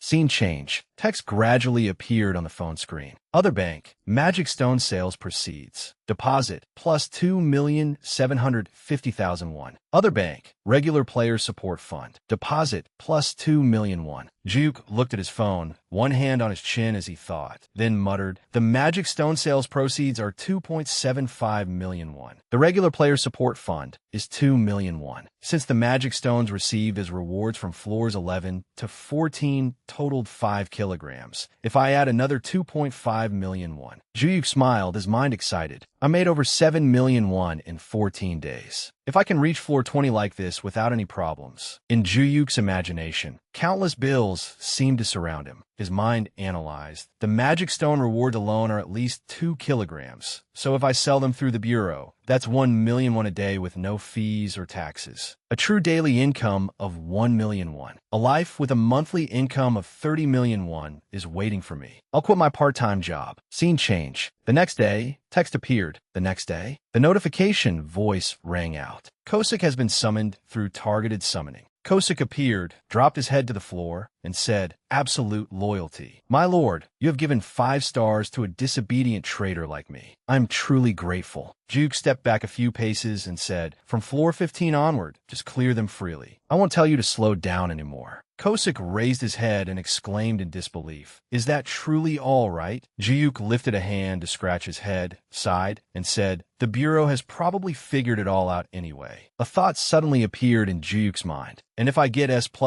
on floor 15 as well, I'll have 15 platinum badges. Juyuk smiled. He thought, the chance of receiving another perk is very high. I'm becoming unexpectedly greedy because the perks make me many times safer when they stack together. Juyuk raised one hand forward and shouted, let's go, Kosik. Kosik raised one hand in salute and shouted in response, yes, sir. Scene change. The space shifted into a forest filled with many goblins. A notification rang out. Entering floor 15 of the Korean Black Tower. Floor 15 mission. Defeat 20 goblin workers. Juyuk hid behind a tree and observed. He thought, this is the first time I've seen humanoid monsters. They have intelligence, though it's rather low. From this point onward, clearing will become complicated even with enough information. Kosik surveyed the surroundings and said quietly, if even one of them escapes, it will bring the others along. Goblins are cunning. Please hide yourself well. Kosik blurred forward, smiling confidently as he said, I will eliminate them all at once and return. Kosik's body gradually became invisible. From afar, Juyuk thought to himself, that's the stealth skill. I wonder if I'll be able to learn that someday. Kosik swept quickly through the forest, cutting down countless enemies. Juyuk's mind exclaimed, that's insane. Countless goblins were taken down by Kosik. Juyuk watched in shock and thought, they died without even realizing it. A notification appeared. Floor 15 mission complete. Level up. Reward, 1.5 kilograms of magic stones. Reward, tower exclusive recovery potion X5. Juyuk's and Kosik's bodies gradually disappeared. The system's voice rang out. Notice, you have achieved an S++ conquest rating for floor 15 of the Korean Black Tower. S++ conquest reward, owner's emblem. You may challenge floor 16, leaving the Korean Black Tower. Scene change. Kosik and Juyuk teleported back to his apartment. Juyuk raised his hand forward and shouted, display. The platinum badges appeared before Juyuk's eyes. He thought, a total of 15 platinum badges. Juyuk looked over the pile of badges and declared, of course, this time, too. Text appeared. A perk is provided for accumulating 15 platinum badges. Juyuk's mind exclaimed, nice. There it is. Juyuk smiled triumphantly and thought, when I collected 5 badges, the awakened attribute enhancement perk appeared. At the 10 badge mark, it was the skill copy perk. What will come out this time? An image of a bracelet appeared. The system's voice rang out. The reward for accumulating 15 platinum badges has been granted. Reward, energy controller. It has been transferred to the tower exclusive inventory. Juyuk looked at the item he had just received and thought, an energy shield? Juyuk put the bracelet on his wrist, his eyes full of expectation. A notification appeared. Energy shield set. Effect. Protects the user with a shield that absorbs damage. The shield disappears after absorbing a certain amount of damage. Cool down, 5 hours. Feature. Shield effect adjusts according to level. Immediately, it was as if invisible armor covered Juyuk's body. In his mind, he thought, in short, this is full body armor. And since it did not have the tower exclusive label, a source of power spread through Juyuk's body. He smiled in satisfaction and thought, the energy shield. I can use it in real life, too. Juyuk looked over at the bracelet on his wrist and wondered, how much would this sell for on the market? 2 billion? 3 billion? Should I just sell it and quit climbing the tower altogether? Juyuk raised his head and suddenly changed his mind. No, the higher I climb, the better the rewards get. Juyuk looked toward Kosik and asked, Kosik, can you clear floor 16 with an S++ rank right away? Kosik looked back, still holding food in his hand, and replied, I can guarantee clearing it, but I would have to be careful. I cannot say for certain that I could achieve S++, sir. Juyuk was somewhat surprised and exclaimed, Really? Juyuk's thoughts were filled with confusion. Then what should I do? Kosik smiled and asked, Is something the matter? Juyuk raised his hand forward, looked at the bracelet, and thought, Sell this bracelet? Scene change. Back at the Awakener Management Bureau, Kyung-soo sat beside his desk and asked, How long has it been since the S++ completion notification stopped? Mina narrowed her eyes slightly and said, Today makes exactly half a month. Gwang-in looked toward Kyung-soo and continued, It seems he is stuck on floor 15. Kyung-soo supported his head with one hand and slammed his other hand down hard on the desk, crying out helplessly, Heaven truly has no eyes. To think such talent was given to an extremely cowardly player. Gwang-in looked down at his phone and suddenly realized something, his voice breaking off. The difficulty rises sharply from floor 16 onward, but player Bong probably won't give up. Let's wait a little longer. Holding his phone, Gwang-in looked toward Kyung-soo and quickly reported, Player Bong Ji-yook is coming to the Awakener Management Bureau. He wants to use the player shop. Kyung-soo slowly rose from his seat. Gripping one hand tightly, he said in shock, The player shop? Could it be? The image of Ji-yook appeared in Kyung-soo's mind. His voice rang out. He was farming floor 15 again to earn money to buy equipment. Gwang-in looked away, and Kyung-soo continued, It seems so. When I went to his home to check last time, he had nothing. Kyung-soo slammed both hands down on the table. He urged, How can someone be that foolish? We misjudged Player Bong. The scene changed. The space shifted to a forest. Kyung-soo's voice echoed. When Player Bong comes, support him with whatever item he wants at the lowest possible price. Text appeared 15 days earlier. Kosik frowned, his face clearly showing confusion. He exclaimed, Yes? What did you just say, sir? Juyuk lifted his shirt. He pointed at his own stomach and said, Stab me. Kosik held a knife in his hand, his whole body trembling violently. He hesitated. With this knife, Kosik covered his face with one hand and leaned backward. He shouted, Why does it have to be me? If you hate me, you could just beat me to death. Damn it. Juyuk held out his hand and said, If you're scared, stab my hand instead. I'm just testing whether the energy shield works properly. In Juyuk's mind, he thought, I'm not telling him to kill me. It's just a stab. Why is he making such a big deal out of it? Kosik shook his head back and forth, repeatedly saying, I can't hear anything. I've gone deaf. I can't hear a thing. Juyuk grew angry. He shouted, You're driving me insane. Juyuk grabbed Kosik's wrist and stabbed the weapon into his own abdomen. Blood instantly flowed out. He calmly said, I'll handle it myself then. Startled, Juyuk poured a recovery potion over the wound he had just stabbed and shouted, Damn it, I stabbed myself and forgot to activate the shield. Kosik looked at the knife in his hand and cried out, This rotten hand dared to stab Summoner Bong. Cut it off. Juyuk turned back and ordered, Sit still. A notification appeared. Recovery effect has been applied. Kosik stepped forward and grabbed Juyuk's shoulders with both hands. He shouted, You must never do something like that again. Juyuk closed his eyes and said awkwardly, I know. Go finish the hunt. Kosik lowered his hands. In a low voice, he quietly said, Yes. Kosik charged forward, cutting down countless goblins in his path. Juyuk watched from distance. He thought, Kosik can finish the hunt in 10 minutes at most. Juyuk moved his body and decided, I should use this free time to practice my skill. Juyuk lowered his head slightly and called out softly, Night Step. Immediately, it was as if something changed throughout Juyuk's body. His eyes opened wide, facing forward. Jiuk lightly pushed off with his feet, and his whole body seemed to glide swiftly over the ground. Jiuk smiled, his eyes looking behind him. He thought, so this is what it feels like. Jiuk continued darting forward like an arrow. In his mind, he exclaimed, I understand why Kosik taught me this first. It lets me move completely freely. It's perfect for running away. Suddenly, Jiuk stopped, sensing something in front of him. He called out, huh? A goblin was hiding near a bush. It turned its red eyes toward Jiuk. Jiuk looked at the monster and thought in surprise, a goblin. Jiuk took a few steps back. Fearfully, he thought this one must be hiding from Kosik. Before he could grasp the situation, the goblin suddenly charged at Jiuk, roaring angrily. Jiuk was startled. He stretched out his hand and shouted, shield. Jiuk swung his legs hard and kicked the goblin flying backward. He yelled, take this. On the other side, Kosik was fighting alone. He looked back and saw the monster Jiuk had kicked flying toward him. Kosik immediately swung his sword and cut down the goblin. He laughed and said, nice pass. Were you playing soccer, sir?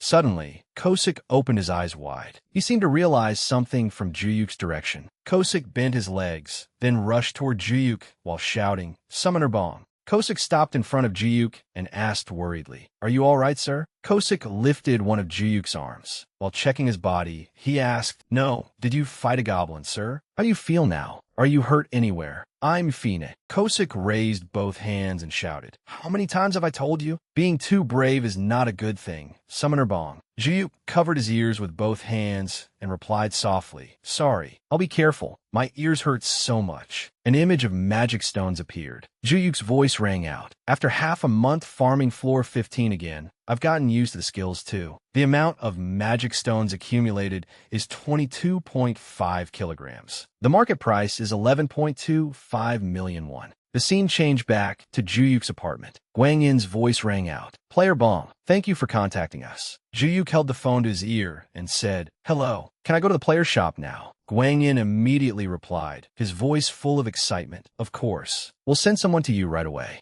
Juyuk spoke in a low voice, sounding embarrassed. No, I'll go there myself. Guang Yin laughed lightly and reassured him. There's no need to feel embarrassed. This is a benefit even ordinary contract holders receive. Juyuk hesitated, then accepted. Then I'll wait. The scene changed. The car, carrying Jiuk, stopped in front of the Korean Awakener Management Bureau office. Jiuk opened the door and got out, his eyes wandering around outside, his face looking somewhat embarrassed. Seeing Juyuk's figure, Guang Yin smiled and said, it's been a while, Player Bong. Guang Yin bowed slightly, his tone formal. We warmly welcome you to the bureau. Juyuk bowed in greeting and replied, hello. In Juyuk's mind, he suddenly thought, this really is VIP treatment. Guang Yin's voice rang out. Please come in. The scene changed. Juyuk placed his hand on a control panel. An announcement rang out. Player Bong Juyuk's vein information has been registered successfully. Guang Yin looked at Juyuk and said, from now on, you can come use the shop at any time without calling in advance. Do you need a shopping guide? Juyuk scratched his head. He gave a faint smile and declined. No, I'll look around by myself. Juyuk stretched his hand forward, and the entrance door to the shop suddenly opened. The system voice rang out. Welcome to the player's shop. Juyuk looked around inside the shop. The place looked dazzling and beautiful. He wondered, a shop exclusively for players. The facilities are so luxurious. But why aren't there any customers? Juyuk walked past the weapons on display and thought to himself, everything is so expensive, right? I should sell the magic stones first. Hyung-soo gestured toward Juyuk's pile of magic stones and said, the market value is 11.25 million won. It will be transferred to your account within 3 days. Juyuk raised one hand and scratched his cheek. In a hesitant voice, he asked, can I use that money here right now? Hyung-soo immediately replied, of course. You can use it immediately. Juyuk turned and walked away. In his mind, he thought, I'll buy quickly and go home. Hyung-soo stood behind him, smiling brightly, and called out, enjoy your shopping spree. We hope you have a pleasant shopping experience. The scene changed to inside Hyung-soo's office. His voice rang out. Is Player Bong's shopping going smoothly? Guang Yin stood opposite him and replied, yes. I'm watching now. I informed the other players that the shop is closed today. Kyung-soo looked at Gwang-in and asked, "What about the prices?" Gwang-in put both hands behind his back and replied, "I instructed the staff to sell everything at a 90% discount. Someone timid like him might refuse free items because he feels pressured." Kyung-soo spoke, his voice sounding somewhat satisfied. "Well done." The scene changed back to Juyuk's apartment. Time had now passed to sunset. In the room, Juyuk held a new weapon in his hand. A caption appeared, "Adamantine mace, 2,000,000 won." He put on a pair of newly bought shoes. Text appeared, "Basilisk shoes, 3,000,000 won." Juyuk stared at the mace in his hand. He exclaimed, "I heard ordinary items cost 20 to 30 million won, and the team leader personally came out to greet me. This is definitely." Juyuk frowned and said loudly, "No matter how I look at it, this is special treatment. There's no such thing as free in this world. The pressure is killing me." Juyuk looked down at his new shoes and thought happily, but these shoes really are pretty. Juyuk stretched his hand forward, looking at the bracelet on his wrist. He thought, since the full body armor and energy shield cover my defense, it's all thanks to this reward. Juyuk looked into the air, the corners of his mouth lifting into a smile. In his mind, he thought, I decided not to get greedy. Not while climbing the tower, but the rewards are too tempting. The scene changed. Text appeared. The next day, a notification rang out. Kosik has been summoned. Kosik appeared, raising his hand in a salute. He said loudly, "Loyal greetings, Summoner Bong. It is an honor to be called by you today. Are we going to do the floor 15 mission again?" Juyuk waved his hand and said no. "We're going to floor 16. Juyuk smiled lightly and said softly, "The summoning skill has recovered." As soon as Kosik heard Juyuk's words, he smiled radiantly. Kosik shouted, his voice full of excitement, "You're summoning one more person." Juyuk stretched his hand forward. In his mind, he thought, "Please, please." Juyuk kept chanting, "God, Amen, please help me, please." Abracadabra, random summoning. All of a sudden, the silhouette of a person gradually appeared in front of Juyuk and Kosik. That silhouette slowly grew larger than Juyuk. Juyuk was shocked and cried out, "Huh? Wait." The newly summoned person grew even larger, piercing through the ceiling above. Juyuk looked horrified. Helplessly, he thought, "What the hell did I just summon? My house." Gobang's arms and legs emitted a dense flow of inner energy. He easily lifted a huge boulder with his bare hands. Juyuk watched in silent horror. Is he human or a monster? Kosik suddenly flew forward and landed. Juyuk, standing behind him, was so startled his jaw dropped. Kosik rushed over and stomped hard on Gobang's face. Annoyed, Kosik repeatedly kicked him. "Why does it have to be you?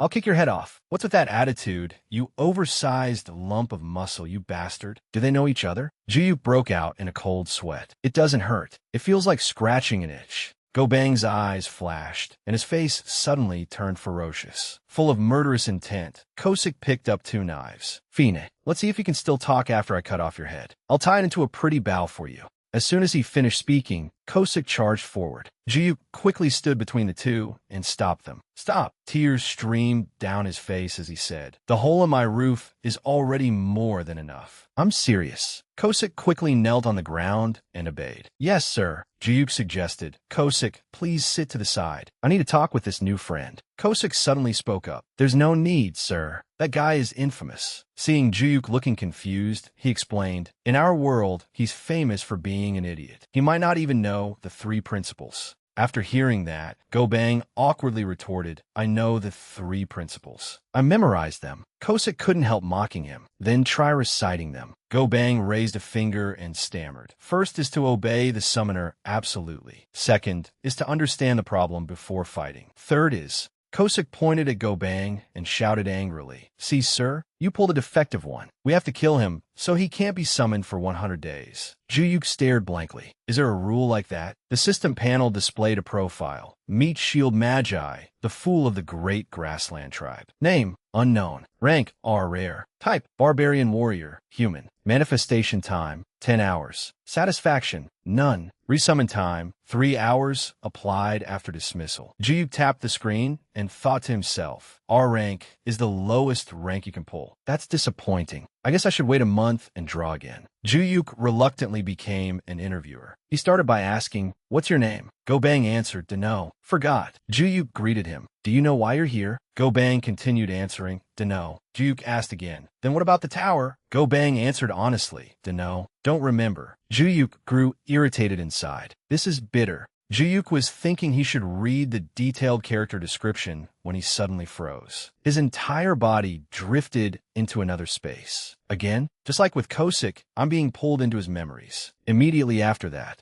Juyuk appeared in a vast flower field. Where's this? Go-Bang looked at the butterflies around him. What a pretty butterfly. He was Go-Bang, a magi warrior of the great grassland tribe, a pure soul who found happiness simply by immersing himself in nature. But putting aside his innocence, a pack of great grassland wolves slowly approached behind him. Go-Bang's physical strength was among the best. He hugged and kissed two wolves. Want to play together? I like playing too. Unfortunately, he was far too stupid. Aries smiled cunningly. Just as the rumors say, you really are huge. The man raised his head and asked, I'm Aries. What's your name? Go-Bang answered foolishly, don't know. Forgot. He could not even remember his own name. In the end, he was deceived by a false hero and pushed forward as a meat shield in the battle against the super monster Hydra. With only his sturdy body, he was able to withstand Hydra's breath and counterattack. He tore off its heads one by one, unaware that his own flesh was melting away. He had only one thought, to protect his comrades. He collapsed before the accumulated acid breath, melted to death, and passed away amid the mockery of his comrades. His comrades laughed in delight. What an idiot. Thanks. Because of you, we won so easily.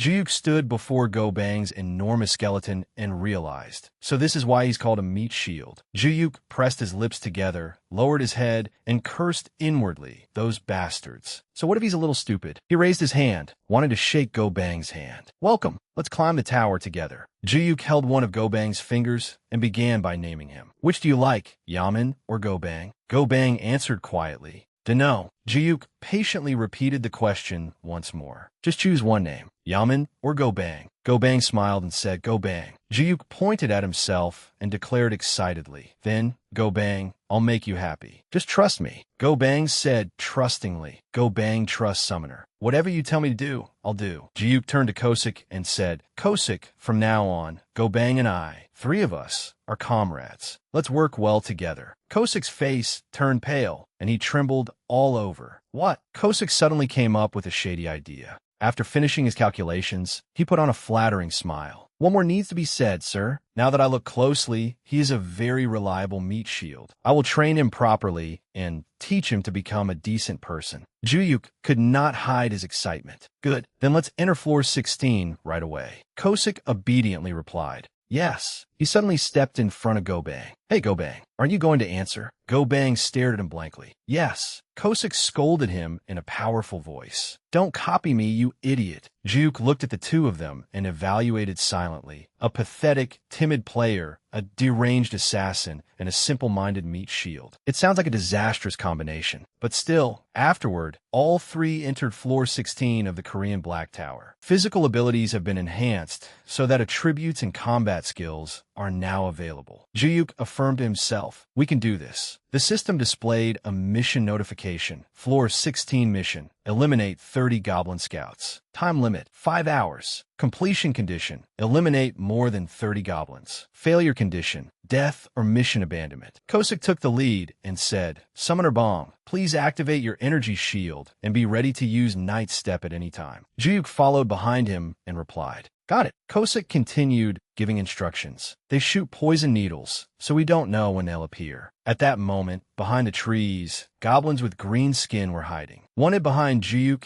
and raised its weapon, aiming straight at his head. That goblin took a breath and blew hard into the tube. A dart was immediately fired, flying straight toward him. But Kosik grabbed the dart tightly and stopped it. Then, he shouted, Ambush! From there, the goblins also rushed quickly toward the three of them. While blocking the darts, Kosik shouted, Get away! I'll stop them for you. Juyuk quickly hid behind a large boulder and calculated inwardly. They were waiting for us. There seemed to be more than 50 of them. Juyuk turned and ordered Go-Bang. Go-Bang, step forward and block them. After hearing the order, Go-Bang's eyes flashed, and his whole face became ferocious. Go-Bang circulated his inner energy and stomped both feet hard on the ground. Then he leaped high into the air, spreading all 4 limbs wide. Seeing that the situation was bad, the goblins hurriedly scattered in panic, leaving Kosik standing there alone. He could not help staring blankly and turning his head.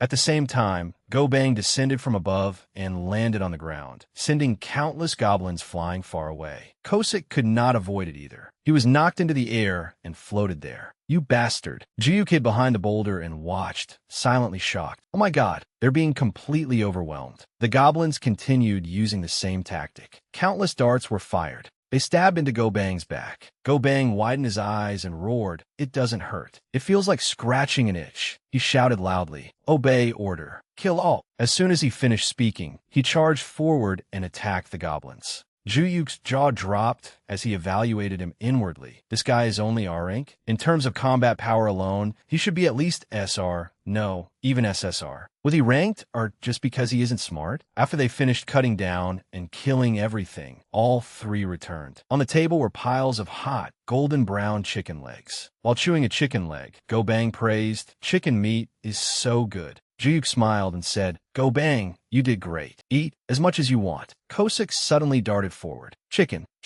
What kind of chicken is this? And why are you eating them one at a time? Why is this chicken so spicy?" Seeing that, Go Bang taunted him. "An assassin who can't handle spicy food looks like an idiot." Juyuk looked helplessly at the two of them. "Can't you two get along, even a little?" While eating, Go Bang suddenly spoke. "Summoner is good person." He seriously patted his chest and said, "Summoner gives Go Bang chicken. Go Bang promises to give life." Embarrassed by the praise, Juyuk touched his nose. "Compared to what you did, a few pieces of chicken are nothing." Kosik suddenly raised his foot and kicked Go Bang in the face. "You chicken-headed, pig-brained idiot." Unable to hold back, he angrily taught him a lesson. Juyuk was startled. "Why are you bullying someone who's happily eating?" "I was about to be moved." Kosik lowered his head gloomily. "I'm sorry, sir. I only thought Go Bang needed to be disciplined a little." Inwardly, he thought, "Look at that bastard stuffing his face the moment the summoner isn't watching." The next day, the system announced, "You have entered the 17th floor of the Korean Black Tower. Your physical abilities have been strengthened to match your level. Combat attributes and skills are now available." Juyuk rolled up his sleeves, revealing firm muscles. Delighted, he thought, "I'm level 17 now. I can feel power gradually flowing through me." Juyuk tensed his body, secretly excited. "My heart is pounding. Is the wild horse inside me awakening again? All right, it's time for me to join the battle." Kosik stepped forward and said, "Around level 20 is when people are most likely to become overconfident, Summoner Bong. I will take the lead and protect Summoner Bong." Go Bang chimed in as well. "The summoner must stay behind in order to live." Juyuk, left behind in a daze, answered right. The notification window displayed, 17th floor mission, eliminate 30 goblin warriors. The goblin warriors had gathered in formation, ready for battle. Looking at the scene, Juyuk thought, when I watched other players' guide videos, it looked normal. Cold sweat began to run down him, but seeing it in person really is terrifying. There are at least 90 of them here. They're monsters, but they're very skilled at tactics. The guide I watched before entering said this. When the goblin warriors first appear, you must retreat to the safe zone. After waiting for a while, return, and their forces will naturally scatter. They will patrol in groups of 3. Lure and kill each group without drawing attention. Then repeat until you succeed. Although this was the standard strategy, it took quite a lot of time. Juyuk thought, but for me, he suddenly called out, "Go Bang." Go Bang turned his head blankly and asked, "Did you call me summoner?" Juyuk proudly continued thinking, "I don't need that annoying process." He pointed forward, smiled leisurely, and ordered go. Hearing the command, Go Bang threw his head back and let out a tremendous roar. Ju confidently calculated, now that Go Bang is here, I can easily reach the 20th floor, maybe even higher. He pointed toward the goblin warriors, bared his teeth in a grin, and ordered sweep them all away. Ju could not help wondering, what will the next reward be? After letting out a great roar, Go Bang immediately charged toward the goblin warriors. The leader among them shouted and pointed, issuing an order. The goblin warriors quickly gathered into a disciplined formation. Go Bang did not hesitate at all and charged like an arrow. With just one tackle from him, the goblin warriors were sent flying far away.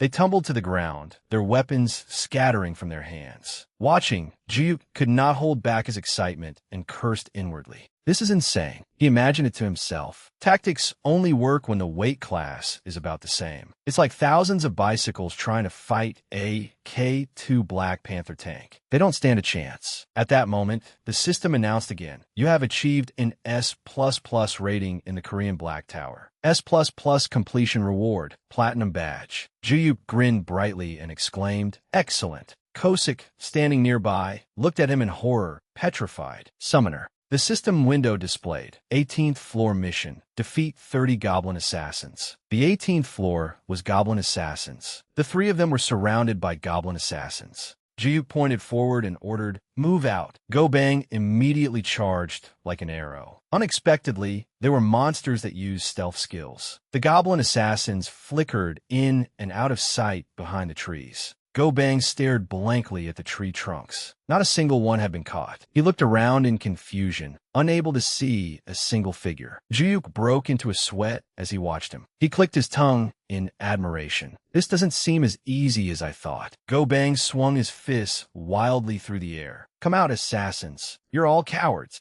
The forest was filled only with green trees. Suddenly, faint laughter rang out. Kosik folded his arms with delight. You have suffered enough watching Go Bang's foolish strategy until now. I shall cleanse your eyes with a performance of true quality. He also began using a concealment skill. The goblin stealth skill is nothing compared to mine. As if proving it, Kosik needed only a few slashes to cut down the goblin assassins. The system continuously displayed notifications. Completion condition, Goblin Assassin. Jiyuk stared blankly at Kosik's massacre. Jiyuk suddenly formed a wicked smile. He took the bait. He judged inwardly. Kosik is impatient because his screen time has been reduced lately because of Go Bang. Kosik kicked Go Bang in the head. Move aside, brat. Go Bang clapped his hands together and said, I'll help too. Jiyuk felt satisfied. Their competitive spirits have been triggered. He raised his arm, which was brimming with spiritual power, and thought happily, work hard and earn me some badges. I need to keep strengthening these useful skills with those perks. Jiyuk's expression darkened as he raised his weapon. And I'm around level 18 now myself. He tensed his body, accumulating internal energy, his latent power. At that moment, Jiyuk's head turned into a horse's head. Let the wild horse out. He thought in satisfaction. I checked all the guide information before entering the 18th floor. Jiyuk calculated the goblin assassin stealth skill is low level, so if I concentrate, I should be able to detect their movements. His face suddenly turned serious. There's nothing to fear. I practiced night step plenty while grinding the 15th floor again. Jiyuk charged toward a goblin assassin, but he slipped and made a sound. The goblin assassin detected Jiyuk. He felt like crying, but could not shed tears. I lost my balance. Fortunately, however, while losing his balance, the weapon in Jiyuk's hand struck the goblin assassin squarely on the head. The system immediately announced, completion condition, Goblin Assassin, October 30th. Jiyuk stammered, I caught it. He thought, in any case, my first hunt on the 18th floor succeeded. Suddenly, a goblin assassin charged at him from behind. Meanwhile, things were going extremely smoothly where Kosik was. He easily dealt with them one by one. Completion condition, Goblin Assassin, 18/30ths. Good. Completion condition, Goblin Assassin, 25/30ths. Completion condition, Goblin Assassin, 27/30ths. Kosik spoke cheerfully. 3 more. He suddenly looked toward Go Bang. At that moment, Go Bang was raising his fist. Go Bang used all his strength to spin around once. 3 hidden Goblin Assassins were immediately sent flying. He said in satisfaction, Go Bang continues to support. Kosik snapped irritably. Get lost. You're getting in my way. He suddenly remembered something and wondered, wait, where is Summoner Bong? Meanwhile, a blade was flying toward Jiyuk's head, but he quickly dodged to the side and temporarily escaped death. Jiyuk touched his head and thought fearfully, without the energy shield, I'd be dead for sure. But right then, 2 goblin assassins charged at him at the same time. Jiyuk suddenly dodged the 2 incoming sword strikes with ease. Is it because my adrenaline is boiling? The goblin sword strikes looked like they were in slow motion. It felt as if the world itself had slowed down. He reversed the situation and defeated the 2 goblin assassins. The system then announced, you have achieved an S++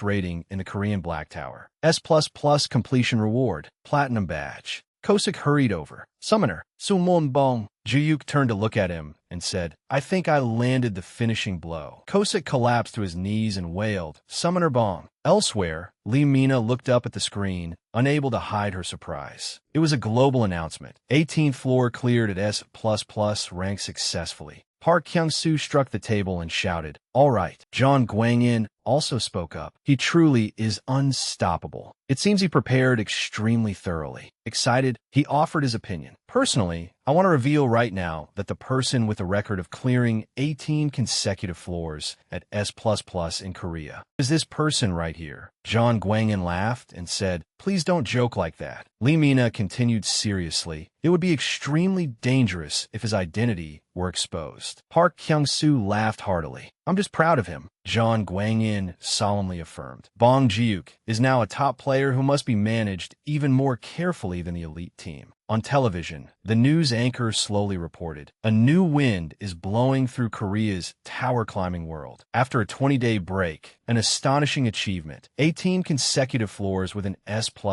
rating. This is an unprecedented record, and the history of tower climbing is being rewritten. This mysterious player is currently estimated to be level 19. Not only players, but the entire country is paying attention to the identity of this S++ player. The television was suddenly turned off by someone. Kosik sighed gloomily while holding the remote. Ji-hyuk, sitting beside him, did not look much better. He suddenly spoke. Kosik, stop sighing like that. If you have something to say, just say it. Kosik froze and replied, Yes, sir. Too fast. Ji-hyuk asked blankly, What? Kosik said gravely, The speed at which you are recognizing your own talent. Ji-hyuk pointed at himself and asked in a daze, Huh? What talent? You can't mean me, right? Ji-hyuk smiled shyly and waved his hand. Come on, don't joke around. Kosik's expression darkened as he thought, I'm not joking. The night step that Summoner Bong used at the end. That was such perfect movement that even I would find it difficult to copy. That makes it all the more dangerous. Kosik said seriously, No, Lord Bong, it is true. You will gradually find enjoyment in battle and become more confident. The danger will increase in proportion to that. Acting brave will get you killed. We made a promise from the very beginning, didn't we? Safety comes first. Preserving your life is the priority. Ji-hyuk looked at him blankly. Yes, of course. I'll never do anything risky. I'll only catch 1 or 2 monsters. Kosik frowned, silently weighing Ji-hyuk's words. Looking at Kosik's bewildered face, Ji-hyuk thought, I have a bad feeling. Kosik clutched his head and cried in anguish. Our summoner. I'm certain there will come a day when he causes a disaster. Go Bang, sitting behind him, laughed and said, Why is that assassin crying? What an idiot. As soon as he finished speaking, Kosik launched a kick at Go Bang. He shouted, I'll slaughter you right now. Kosik's kick sent Go Bang flying backward, and his entire body slammed into the refrigerator nearby. The food stacked inside the refrigerator flew out. Seeing the scene, Ji-hyuk shouted helplessly, My refrigerator! Ji-hyuk stretched his hand forward, and Kosik's and Go Bang's bodies gradually disappeared. He yelled, Both of you, stop destroying my house and go back. Ji-hyuk crouched down and looked at the food scattered across the floor. He cried out regretfully, Damn it, even the delicious kimchi is ruined. Mom made it for me. A voice rang out, Farewell, kimchi. Outside, the sky gradually turned golden with sunset. Ji-hyuk's voice rang out, Maybe I should go home and visit my parents tomorrow to clear my head. Scene change.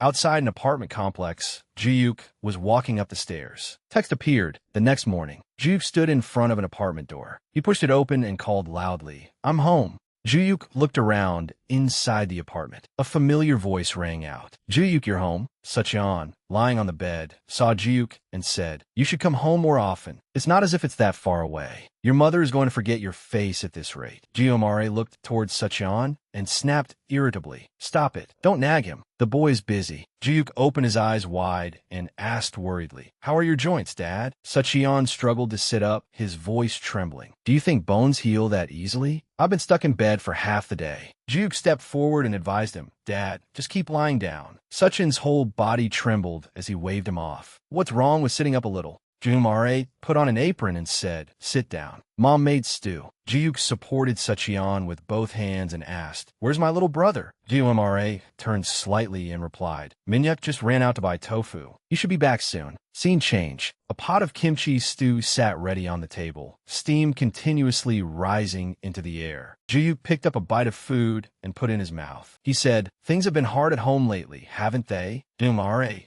closed her eyes and reassured him. Don't worry. Mom will find a job soon. Sucheon looked toward Juyuk and added, That's right. Don't worry about your mother and me. Just live your own life well. Don't always think about sending money home. Juyuk narrowed his eyes and thought, Should I probe a little? Juyuk suddenly said, It would be great if I awakened right now. Sucheon slammed his hand on the table, his voice full of shock. Juyuk, don't tell me you. Juyuk flinched and thought in confusion. Huh? Did he find out already? Sucheon placed a hand on his chest and laughed cheerfully. You were joking, right? You, entering the tower? You? Let me tell you something. You're the kind of man who calls his wife to catch a cockroach. Minhyuk, beside him, also burst out laughing and mocked him. That's the funniest joke I've ever heard. Vilmar narrowed her eyes and interrupted. That's not something to be proud of, my goodness. Gumra turned to Juyuk and asked, By the way, aren't you going to work today? Juyuk looked away, his voice faltering. Huh? Oh, I have the day off. In Juyuk's mind appeared the truth. Actually, I've quit all my jobs. Gumra lightly tapped Juyuk's shoulder and said with a smile, Son, your face has the word lying written all over it. Very suspicious. Juyuk flinched and shouted incoherently. Lying? What are you talking about, Mom? I'm not lying about anything. Gumra smiled softly and lowered her voice. In any case, I trust my son.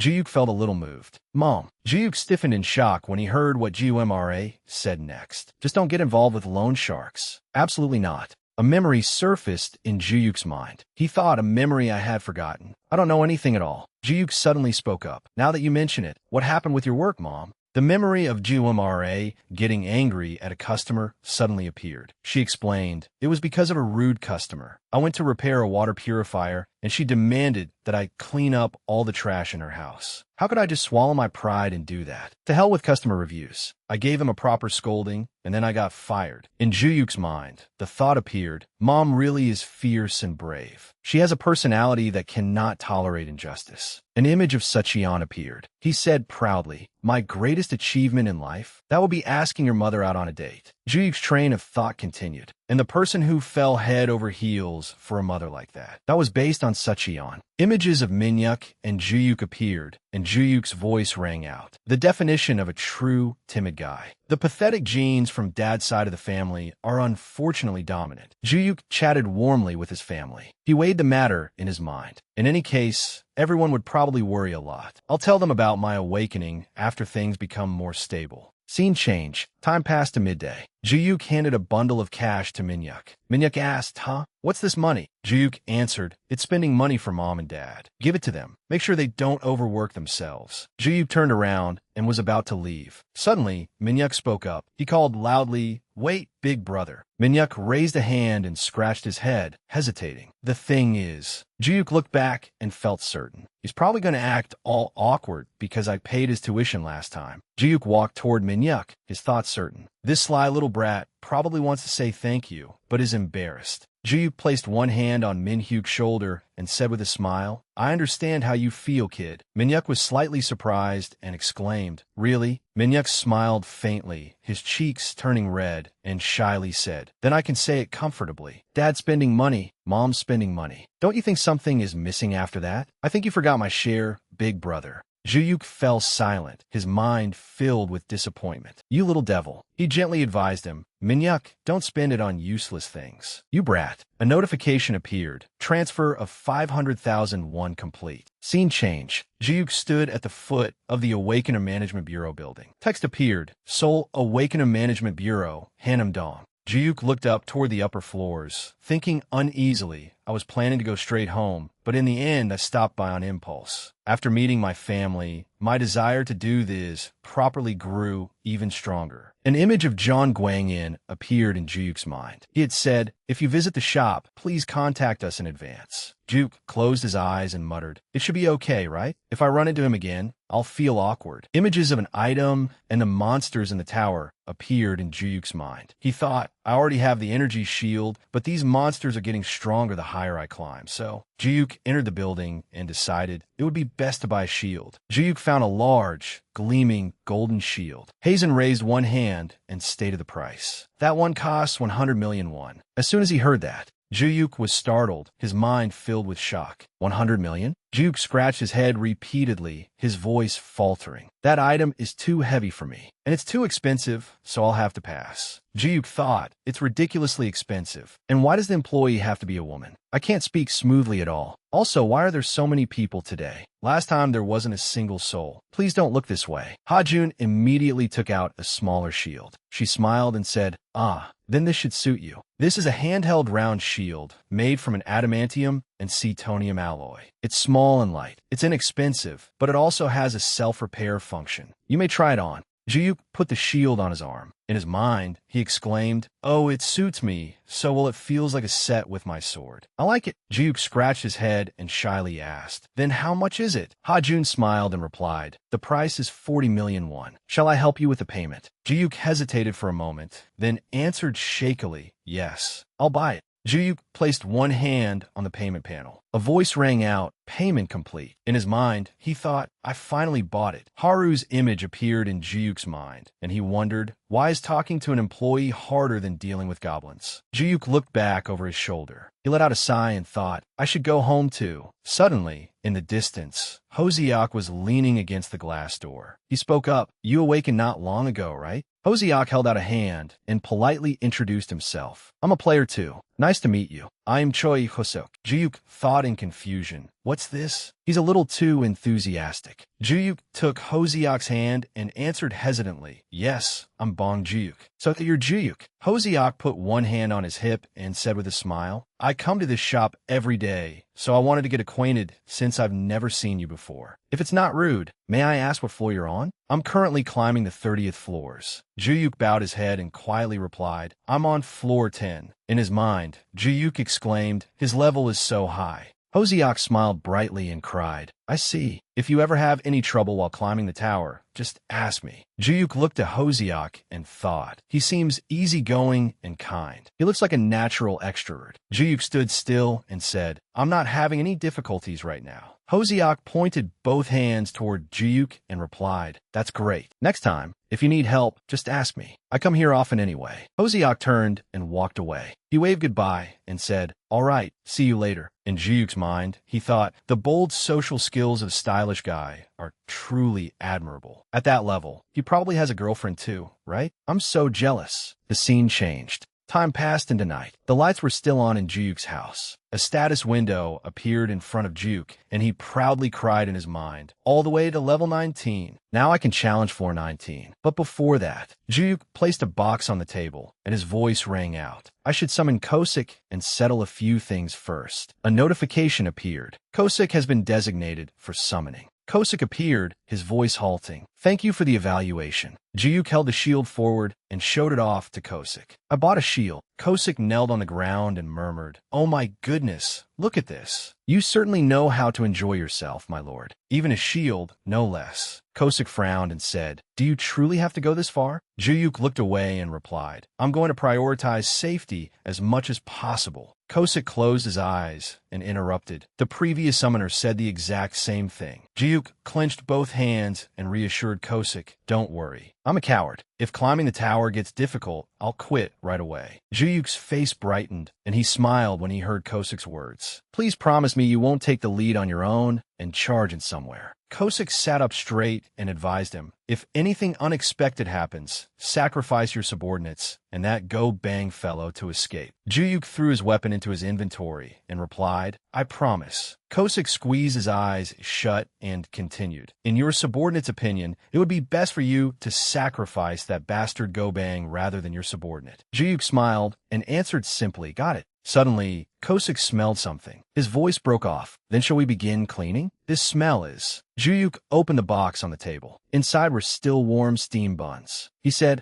I bought some steam buns for you. Kosik suddenly shouted, loyalty. He raised a hand to scratch his head, his voice embarrassed. I never thought you would care about me. Before that go-bang fellow. Kosik brought a steam bun close to his mouth and continued, I will enjoy it. Suddenly, Kosik stopped for a moment and spoke up. Summoner Bong, are you making enemies with anyone? Across from him, Juyuk was enjoying his food and replied, enemies? Of course not. From outside the door, a dangerous atmosphere enveloped the room. Kosik's voice rang out, someone is outside. His killing intent is spilling all the way in here. Ji-Yuk stiffened and exclaimed, "Killing intent?" Suddenly, a voice called from outside. "Hello." Ji-Yuk got up and said to Kosik, "Hide for now." Kosik's body gradually faded as he replied, "Understood." A caption appeared. Energy shield. Effect. Protects the user with a barrier that absorbs damage. As soon as the words ended, the room door suddenly burst open. The lock had been shattered into pieces by someone. The doorknob fell to the floor and rolled to where Ji-Yuk was sitting. Hosiak slowly walked in, gripping a gun in his hand. He spoke up, "Hey there."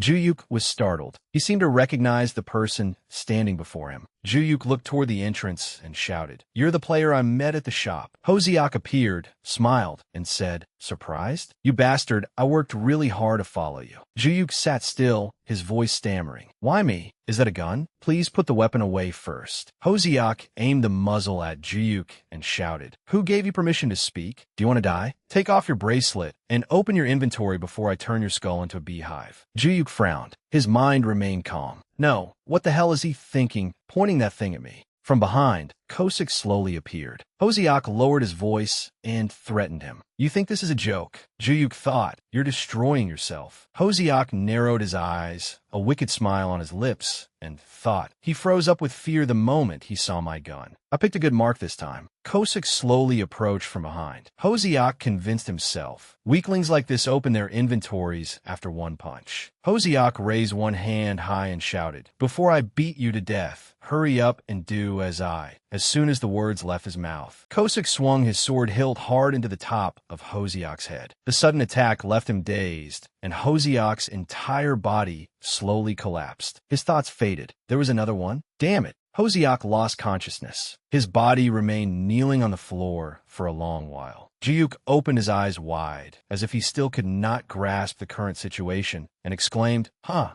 Ji-Yuk clenched his fist and cried happily, "Good job, Kosik." Kosik was flustered and exclaimed, "Pardon." Ji-Yuk quickly wiped away a tear and said quietly, "You knocked him out instead of killing him. I was worried you would kill him without realizing he was just a mindless thug." Kosik became awkward, his voice hesitant. "How could I do such a thing, my lord?" Ji-Yuk glanced down at the box and thought, "Anyway, this guy is probably an item broker, right?" The image of a mysterious person appeared in Ji-Yuk's mind, and he thought, killing players who are no different from ordinary civilians outside the tower and stealing their items. That's an item broker. I've heard about them before. A memory of his conversation with Guang Yin appeared. Guang Yin had said, "One of the benefits of the elite contract is personal protection outside the tower, because players are just ordinary people outside the tower." A dark scenario appeared in Ji-Yuk's mind. He was certain if I hadn't awakened the ability to summon even outside the tower, I would have been done for. Ji-Yuk looked toward Kosik, and the thought appeared in his mind. Only now do I realize this really is a cheating ability. Kosik turned around and spoke up. "Then I will dispose of this man outside, my lord." Ji-Yuk lowered his voice and waved it off. "Leave him. We just need to report him to the police." Kosik was flustered, his tone hesitant. "There is no need to do that. I can take him very far away." Ji-Yuk answered coldly, "It's fine. Calling the police is the easiest way." Kosik said in a low, disappointed voice, "Yes, yes, my lord." The scene changed to Kyung-Soo's office. He said loudly in astonishment, "Player Bong visited the shop again?"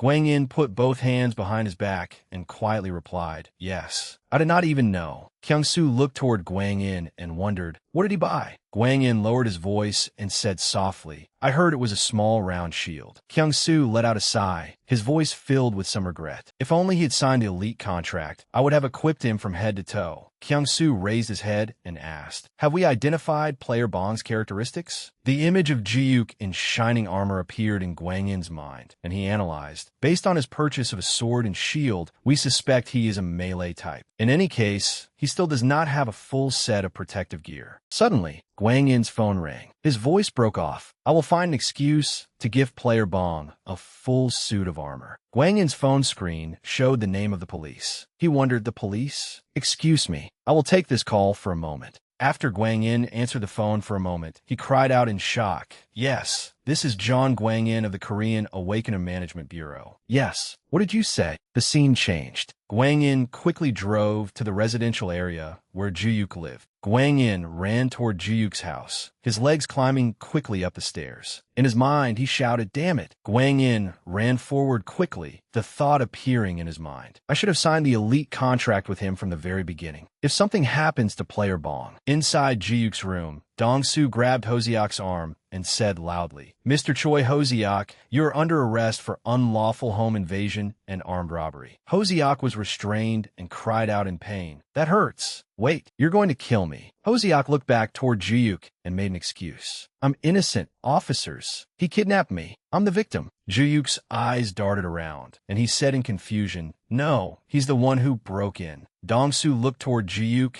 and said, "For now, the homeowner will also need to come with us." An image of Ji-yuk being thrown in a prison appeared, and he thought in panic, "Oh my God, don't tell me I'm about to go to jail." Text appeared. The prisoner's Juventus conquest strategy. Gwang-in appeared and threw the entrance door wide open with one hand. He shouted, "Wait." Ji-yuk froze and stammered, "Mr. John Gwang-in." Hoseok saw Gwang-in and cheered happily. "Team leader, it's me, Choi Hoseok. You know me, don't you?" Gwang-in strode quickly toward Hoseok. Hoseok exclaimed, "You're from the Bureau? You really saved my life." As soon as he finished speaking, Gwang-in swung his palm hard into Hoseok's face. Hoseok's voice was cut off. "That guy kidnapped me and tried to steal my items." Blood began flowing from Hoseok's nose. He turned his eyes toward Gwang-in, his tone confused. "Huh? What?" Dong-soo and Ji-yuk silently watched. Gwang-in continued attacking Hoseok and shouted, "You son of a bitch! How dare you lie? You tried to intentionally kill a fellow player?" Hoseok tried to stop Gwang-in. "Wait, I'm the victim." Gwang-in grew even angrier and cut him off. "Your registration will be revoked immediately." Hoseok's voice rang out in despair. "I'm level 34. Why do I have to go to prison?" After being hit repeatedly, Hoseok coughed and shouted in pain, "Stop." Gwang-in stopped for a moment. His furious eyes looked down at Hoseok. Hoseok's mind was filled with confusion. He won't even listen to what I'm saying? What the hell is going on? Hoseok's face gradually filled with fear when he heard Gwang-in's words. Gwang-in said, "Take him away. The National Intelligence Service will arrive here soon. Hand him over to them." Horrifying images appeared in Hoseok's mind, and he thought, the Intelligence Service. They don't hesitate to use torture on criminals connected to players. Hoseok repeatedly slammed his head against the floor and begged, "I failed to see the situation clearly. Please forgive me." Gwang-in clenched both fists and angrily dismissed him. "Bullshit. You think you're the first piece of trash I've seen doing this? You've done it multiple times, haven't you? We'll investigate everything you've done." Gwang-in frowned and said, "Go find a lawyer, though no lawyer will dare to defend you." Gwang-in looked toward Dong-soo and Dong-won and spoke. "You comrades know the procedure for arresting criminals, don't you?" Hoseok turned his head back and cried out in fear, "No." Gwang-in lowered his voice and continued, "If he escapes into the tower while being transported and disappears, just wait. One way or another, he'll reappear in that exact same spot." Hoseok's cry rang out in despair. "I won't do it again." "Wait." Gwang-in walked toward Ji-yuk and asked, "Are you injured anywhere?" Ji-yuk backed away a few steps, his mind exclaiming, "His face is so scary." Ji-yuk answered fearfully, "I was just a little startled, that's all." "Then that's good." Suddenly, Gwang-in lowered his voice and softly called out, making Ji-yuk a little surprised. "Player Bong." Gwang-in closed his eyes and bowed his head in apology. "I sincerely apologize. To make sure this never happens again, I will prepare thoroughly." Gwang-in opened his eyes, his mind filled with determination. "I can't delay the elite contract any longer. I have to protect Player Bong." The scene changed to the next morning. Kosik appeared and spoke up. "Loyalty, did anything happen yesterday?" Ji-yuk looked toward Kosik and replied, "It was all thanks to you. The police took him away yesterday." Kosik was a little surprised and asked, "Did they take him away for execution?" Ji-yuk became flustered and answered awkwardly, "No." Kosik hid his weapon behind his back and began probing. "Then do you know the location of the detention center?" Ji-yuk frowned and ordered, "I don't know. and don't try to find out. Kosik lowered his voice and said in disappointment, "Yes, my lord." A notification window appeared. Go Bang has been designated for summoning. Go Bang appeared. He counted on his fingers and cried, "How are there 57 stars? This is the first time I've seen this many stars." Juyuk suddenly thought, he knows how to count. Juyuk looked at Kosik and Go Bang and said, "All right, Kosik, Go Bang. Shall we go?" A notification appeared. Entering the Korean Black Tower, Floor 19. Another line appeared. Floor 19 mission. Eliminate 30 goblin mages. The image of a goblin appeared in Juyuk's mind, and his voice rang out. There are goblin mages on Floor 19. To be honest, they aren't that dangerous. They can't use any impressive offensive magic. At most, they have binding curses or weak fire arrows, though the curse can be a little dangerous. The scene changed. Go Bang charged toward a group of goblins, and Juyuk's voice rang out. But what is there to worry about? The goblins raised their staffs forward. They released a stream of black magic flying toward Go Bang. Go Bang remained calm, let out a sigh, and prepared to counterattack. Go Bang opened his mouth and let out a loud roar. A powerful shockwave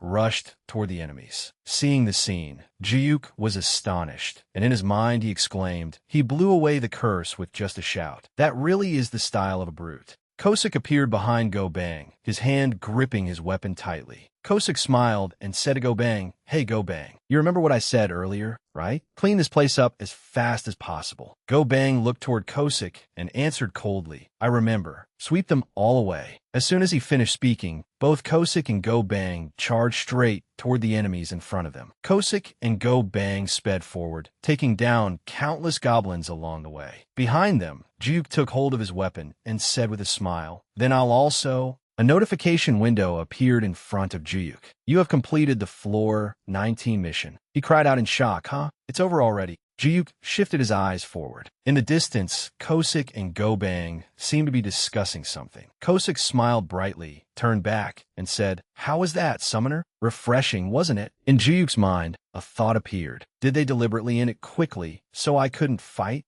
I've been tricked. A notification window appeared. Notice, you have achieved an S++ rating by clearing Floor 19 of the Korean Black Tower. Another line appeared. S++ completion reward, 1 platinum badge. The scene changed to the next day. A caption appeared. The next day, the system narration rang out. Entering the Korean Black Tower, Floor 20. The scene changed. A memory appeared in Juyuk's mind, and his voice rang out. Ever since I was young, I had an introverted personality. Little Joe Man approached from somewhere. He took Juyuk's toy car and shouted, "I'm taking this." Joe Man held the car and left, abandoning Juyuk, who sat behind him in confusion. Time shifted to when Juyuk entered first grade. His voice rang out. In first grade, things got even worse. Being poor was a sin. Time passed. Juyuk entered middle school and said, "In middle school, I was also a loner." Behind him, Hansu slapped Han Diak on the shoulder and mocked him. "That's why you dropped a bronze." Han Diak ran forward and called back, "Ion is meta." The scene changed.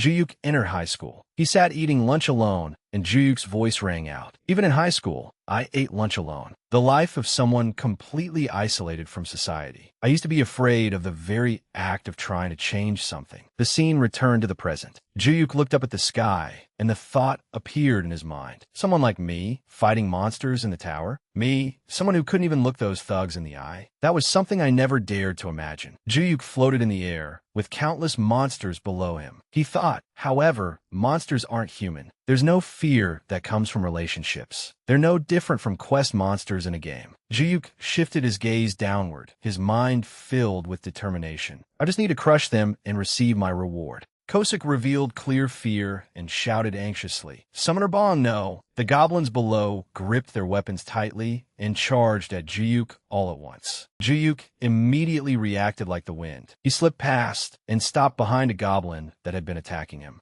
Juyuk swung his staff forward, and the head of the staff smashed hard into the goblin's face, dealing massive damage. Juyuk continued darting swiftly across the battlefield, taking down countless enemies along the way. Astonishment was clear on Kosik's face. He thought to himself, in such a short time, he's using Knight's Step at this level. On Juyuk's side, dozens of arrows suddenly flew toward him. Kosik's voice rang out in warning. "Summoner Bong, Be careful. Juyuk quickly raised his shield. The blazing red arrows embedded themselves straight into the shield surface. Juyuk glanced at the blue smoke enveloping him and thought, if I didn't have this shield, I'd be a pincushion by now. Juyuk immediately grew frightened, sweat running down his face. His mind trembled. That was terrifying. Did I get a little too carried away? Meanwhile, Kosik was also fighting the enemies. He turned back when he heard Juyuk's cry for help. Save me. Kosik looked toward Juyuk and shouted loudly to signal him. Yes, summoner. Just run toward the cliff first. Terrified,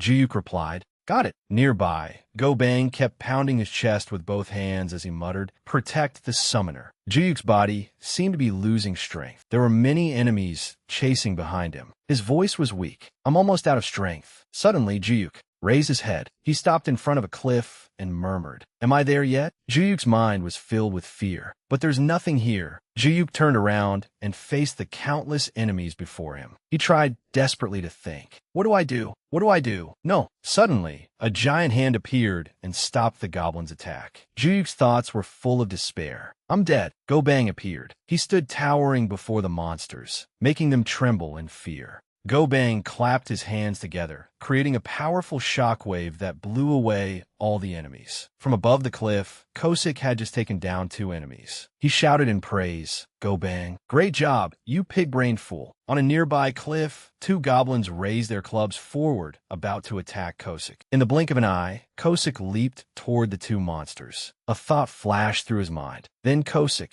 swung his sword powerfully forward, directly eliminating the 2 enemies. He thought, as long as I deal with the mages on the cliff. The scene changed. After fighting for a while, Kosik looked around. Countless goblins lay motionless around him. He muttered, Are we almost done? Kosik stood still for a moment, then said quietly, It looks like we've eliminated all 100 of them. It should appear soon. Juyuk showed clear astonishment. He thought, the 2 of them cleaned them up in an instant. Juyuk took a few steps back, trying not to touch Go-Bang's body. He said softly, Move forward a little, Go-Bang. I'm grateful, but suddenly, a loud sound rang out. Juyuk quickly looked toward where the noise had come from. He thought that sound, from far away, a huge goblin came walking out of nowhere. A thought appeared in Juyuk's mind. The long-legged idol of goblins, who are always troubled by their short legs. The final stage of goblin evolution, the hobgoblin. Up on the cliff, Kosik quickly ran forward. The hobgoblin leaped into the air, and the ground cracked into pieces. Kosik shouted, Go-Bang!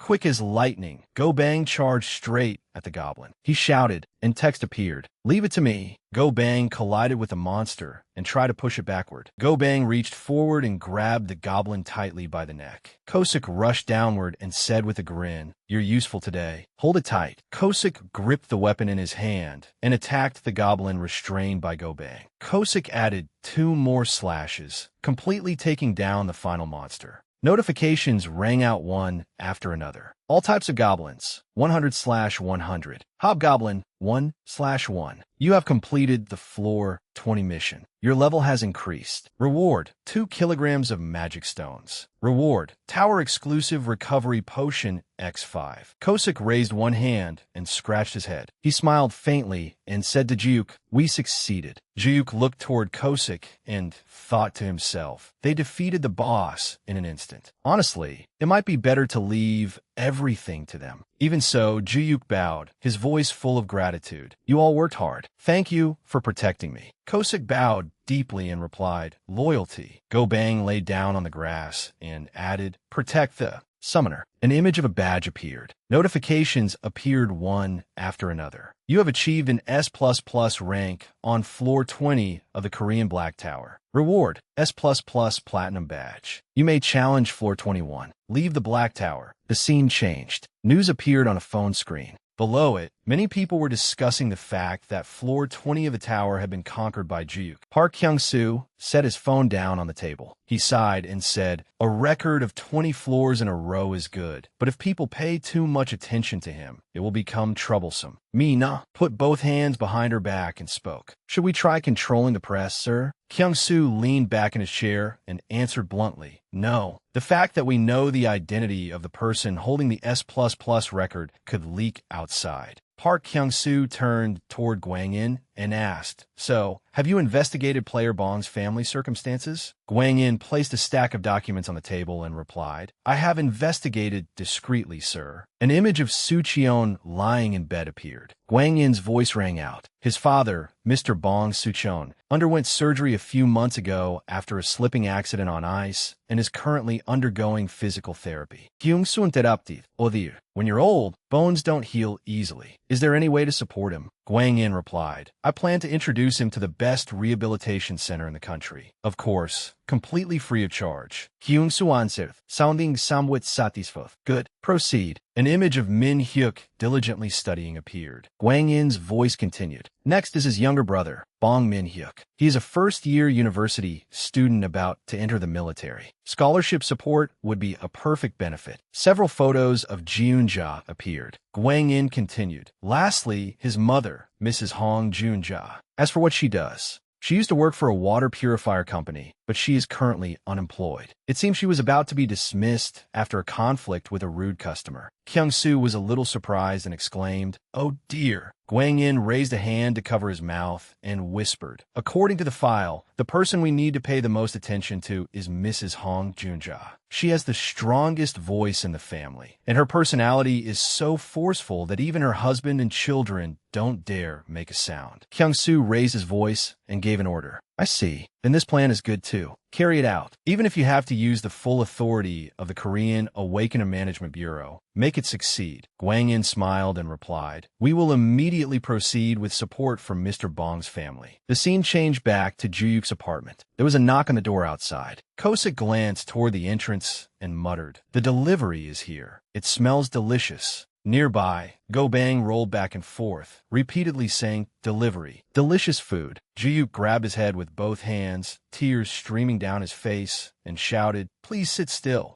Juyuk took a blanket and covered Go Bang with it. He said to Kosik, "Both of you, hide for a moment so you won't be seen." Donggu entered and set bowls of noodles on the floor. He said, 12 portions of sweet and sour pork, 12 bowls of black bean noodles. "You ordered a lot. Having a party today." Juyuk hurriedly replied, "Ah, yes." Donggu laughed heartily and added, "I figured, so I threw in a free dumpling." Donggu turned and walked away, calling back, "Then enjoy your meal. Please order again next time." Juyuk stood frozen behind him and thought, only giving one free dumpling is pretty stingy. Juyuk picked up the bowls of noodles one by one, his voice somewhat disappointed. "Huh, not even a single coupon? Isn't this a bit much?" An image of a pile of coupons appeared in Juyuk's mind. He muttered, "Actually, even if I had coupons, how would one person use them to order food anyway?" Juyuk set the bowls of noodles down on the floor and called out loudly, "You can come out now." Kosik appeared from somewhere and shouted excitedly, "The smell of black bean sauce is wonderful." Go Bang stared intently at the bowls of noodles. Juyuk's voice rang out, "You've never eaten this before, right, Go Bang?" Go Bang picked up a bowl and devoured it ravenously. He muttered, "Black bean noodles. Crunchy." Seeing that, Kosik shouted angrily, "If you eat the whole plate, what am I supposed to do, you idiot?" Juyuk stepped back and called out, "Eat first. I have something to check." Juyuk raised his hand forward, and a display screen appeared before his eyes. He shouted, "Display." Platinum badges appeared one after another. A notification voice rang out. "A perk will be provided after accumulating 20 platinum badges." Juyuk looked toward the pile of badges, his mind full of anticipation. "That's the 20th platinum badge. Already? I wonder what the perk is this time." A mysterious box appeared. A notification appeared. "Perk provided, 1 random box." Juyuk stared at the box, his thoughts full of confusion. "What is this? A random box?" A status window appeared. Information about the mysterious box appeared one after another. Juyuk kept tapping his head and blurted out in confusion, "Why are there so many types? I don't even know what's what. Should I just skim through them? It's random anyway." Juyuk put a hand on his chin and muttered, "Magic stones, herbs, and metals are too ordinary. Weapons and armor aren't that great either." The items inside the box appeared one after another. Juyuk looked at the information window, his mind analyzing it. A level-up scroll means the tower floor stays the same, but only my level goes up. A floor skip ticket means I skip a floor and level up at the same time. Wait, then I won't receive the floor completion reward? Who cares about that? The level-up scroll is way better. An image of a silver ticket appeared. Juyuk's thoughts surfaced. A multinational tower access ticket. I think it lets you conquer towers in other countries. The best thing in this pile is probably a summon ticket appeared. Juyuk's train of thought continued. Summon ticket with confirmed rank. One of R, SR, SSR, LSSR. A confirmed rank summon ticket. What if it guarantees an LSSR from that? An image appeared in Juyuk's imagination. He thought to himself, I could leave clearing monsters to an LSSR summon and just sit back while the rewards roll in. In Juyuk's imagination, he lay in a carriage and said, sightseeing in the tower is pretty chill too. Text appeared. Black Tower Tour. Juyuk formed a sinister smile and thought. It said 3 items will appear at random, right? Maybe there's a chance. Juyuk raised his hand forward and shouted, open! Juyuk prayed in his mind, please, if something good comes out, I promise I'll live virtuously. The box before Juyuk suddenly lit up. It began shaking violently. Juyuk smiled, his mind filled with anticipation. The result was that an image of a magic stone appeared, accompanied by a notification. You have obtained 10 kilograms of magic stones.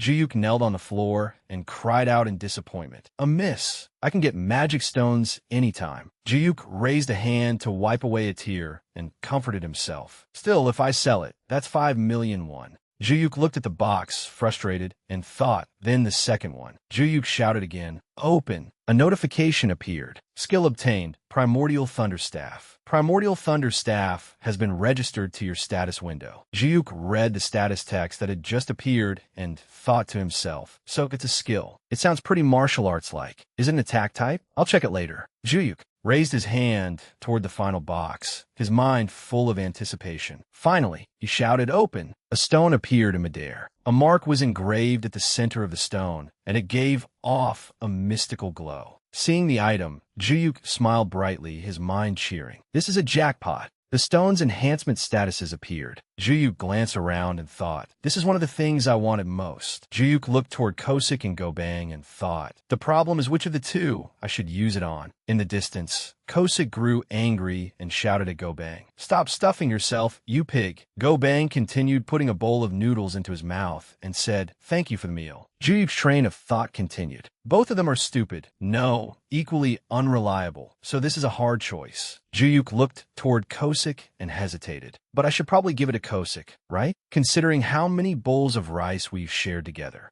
Juyuk raised a hand to scratch his cheek and muttered, but hasn't Gobang eaten more rice? Juyuk looked at the stone in his hand and decided, I'll call Kosik out separately later and give it to him. In any case, when not lacking firepower right now. Juyuk put the stone into his inventory and thought, it's better to test the skill first. Juyuk looked at the skill display window, his mind thinking, I just happen to need a great attack skill. Let's learn it. Suddenly, a stream of knowledge rushed straight into Juyuk's head. His thoughts were full of astonishment. It feels like the method for using the technique is being transmitted directly into my brain. Juyuk summoned his ki and thought to himself, should I try it a little? Juyuk swung the mace forward with force and shouted, soul-chasing thunder. Nothing happened. Juyuk stood still for a while. The surrounding space remained as quiet as ever. Juyuk raised a hand to scratch his cheek and thought to himself, of course it didn't work. If I could use this power in real life, society would have been thrown into chaos long ago because of people like Choi Ho-suk. I'll try it later once I'm inside the tower. Kosik saw the scene and spoke up. Summoner Bong, why did you suddenly start swinging your mace? Juyuk smiled and said, I received a skill from the reward. Kosik froze, his voice stammering. Could it possibly be an attack skill? Juyuk raised his hand forward and answered proudly, that's right, it's even a growth-type skill. Kosik was so shocked that he dropped his bowl of noodles onto the floor. Crying, he said, no. The moment he finished speaking, Gobang snatched the bowl of noodles from Kosik's hand and quickly shoved it into his mouth. Kosik immediately lunged at Gobang and beat him relentlessly, shouting, you bastard, that was the last bowl. Spit it out, you ox-headed idiot. In contrast, Gobang kept a calm expression and replied coldly, a warrior never gives up food. Juyuk raised his hand forward and called quietly, dismissal. The scene changed to the morning of the next day. Text appeared. The next day, Juyuk was sitting motionless in one spot. He sighed and thought, it's not that I don't understand what Kosik is worried about. An illustration of Juyuk's strength appeared. He thought, With the summoning attribute, I awakened, and this ability summoned beings handle most of the player's combat power. Text appeared. Total combat power, 110. Images of Kosik and Go Bang appeared at the same time. Juyuk's thoughts continued. In other words, this means a summoner doesn't necessarily need to participate in battle himself, especially for an anomaly like me, who can summon beings into the real world. An image of a mysterious person appeared in Juyuk's mind. He analyzed it. The person who supposedly had the same attribute as me somewhere in a parallel universe. That summoner must have summoned Kosik before I did. At the very least, he was definitely much stronger than me. An image of the previous summoner collapsing in a pool of blood appeared. Juyuk's voice rang out, and yet he died, and the world he lived in was destroyed. Juyuk pressed his lips tightly together and thought. In that sense, it's only natural that Kosik is overly worried. But Juyuk exhaled, his mind brushing away the negative thoughts. I'm human too. I just awakened and started getting a taste of what it feels like to be a true alpha male. I have to use the attack skill I learned. Juyuk raised his hand forward, and a thought appeared. Both of them obey my orders absolutely. He shouted, summon. Juyuk felt certain in his mind. It should be fine if I persuade them.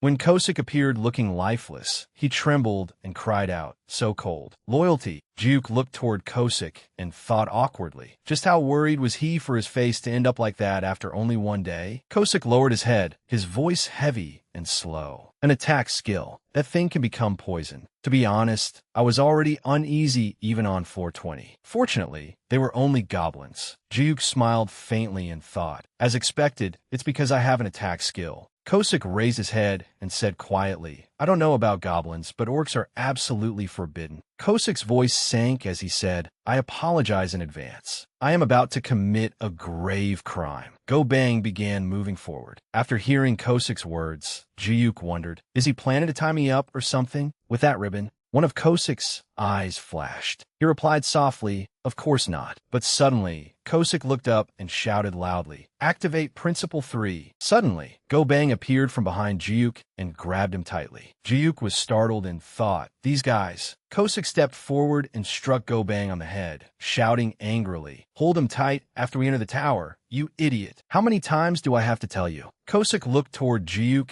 and explained, once we enter the tower, Go Bang will hold Summoner Bong tightly to keep you safe. I will clear the monsters myself. Juyuk smiled faintly, his mind full of helplessness. These guys conspired together. Juyuk lowered his head slightly. He thought, I didn't want to have to go this far. Juyuk suddenly clasped his hands together, his eyes glistening as if he were about to cry. He pleaded with Kosik, using his ultimate move. Please don't do that. Spare me just this once. I promise I'll behave from now on. Kosik looked toward Juyuk. He brushed it off. I cannot trust you, my lord. Juyuk raised one finger, his voice urgent as he begged repeatedly. I mean it. I'll bet everything I have. I'll never run outside alone again. Hearing that, Kosik asked again, is that true? Juyuk continued, but if I just keep playing around, I'll get bored. So let me catch just one, okay? If I'm careful and take it slow, it should be fine, right? Kosik folded his arms. He hesitated for a long time. Juyuk's voice rang out. Trust me just this once. Safety comes first. Staying alive is the priority. Juyuk's expression suddenly changed, and his eyes lit up when he heard Kosik's words. If you are that determined, my lord, then very well. However, if a dangerous situation arises, I will intervene immediately. Juyuk raised one hand in a salute and said solemnly, deal. Kosik immediately replied, deal. Scene change. Juyuk's group teleported to a forest inside the tower. Kosik walked in front. As he walked, he said,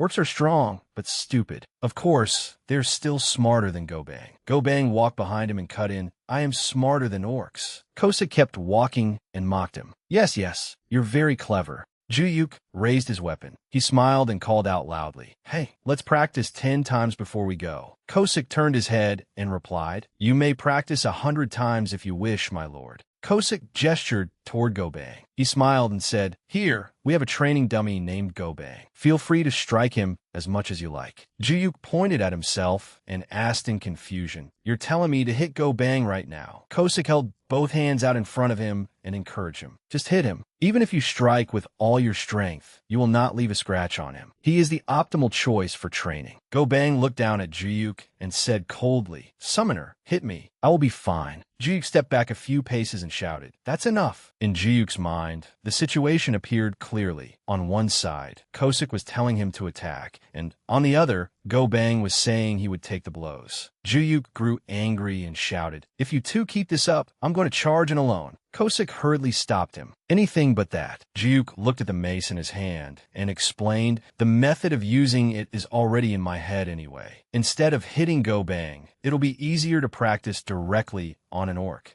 Let's go." Kosik lowered his head and obeyed helplessly. "As you command." Suddenly, many monsters appeared up ahead. They held weapons and slowly advanced toward Jiuk. Kosik rushed toward the enemies and announced, "I will go first." Go Bang also charged after him and added, "I will go too." Both Go Bang and Kosik ran quickly forward, heading straight toward the enemies. Go Bang swung his arm down with force, knocking down countless monsters in front of him. Kosik moved like the wind, and enemy after enemy fell before his blade. Jiuk silently watched. In his mind, he exclaimed, "So fast." Kosik flipped once through the air and landed right in front of an opponent. Jiuk clutched his head with both hands and thought in despair, "At this rate, it'll be over before I can catch even one." Just then, a monster appeared behind Kosik. It gripped its weapon tightly and was about to attack him. Seeing the opponent, Jiuk smiled and thought, "Did he leave one for me?" Jiuk's joy was obvious as he exclaimed, "Nice!"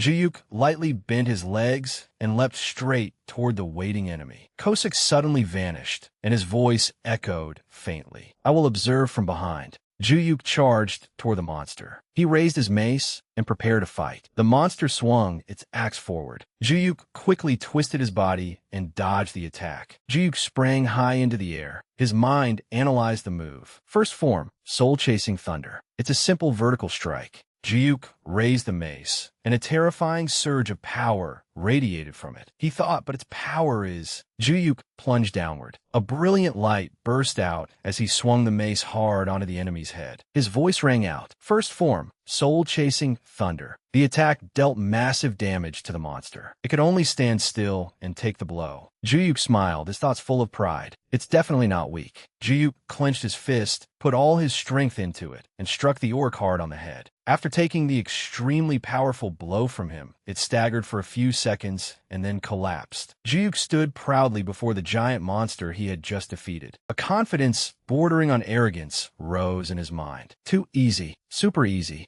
Without stopping, Jiuk quickly slipped around behind the next orc. He narrowed his eyes at his new target, his mind filled with excitement as he prepared to act. One more, okay. But before Jiuk could move, Go Bang's enormous foot slammed down. Jiuk froze, noticing the warning gazes of the two people looking at him. "I believe we agreed you would catch only one." Immediately afterward, a series of system reward notifications appeared before Jiuk's eyes. The next day, he continued fighting. This time, his target was a desert orc. The familiar translucent screen appeared again, announcing the rewards after the battle. The following day passed in the same way. This time, Jiuk faced a cave orc. After the battle ended, the familiar reward messages appeared again. He recalled the days of continuous fighting across multiple floors and thought to himself, the volcanic orc was a little difficult, but I still managed to kill one. One floor per day. With Kosik and Go Bang here too, nothing can stop us.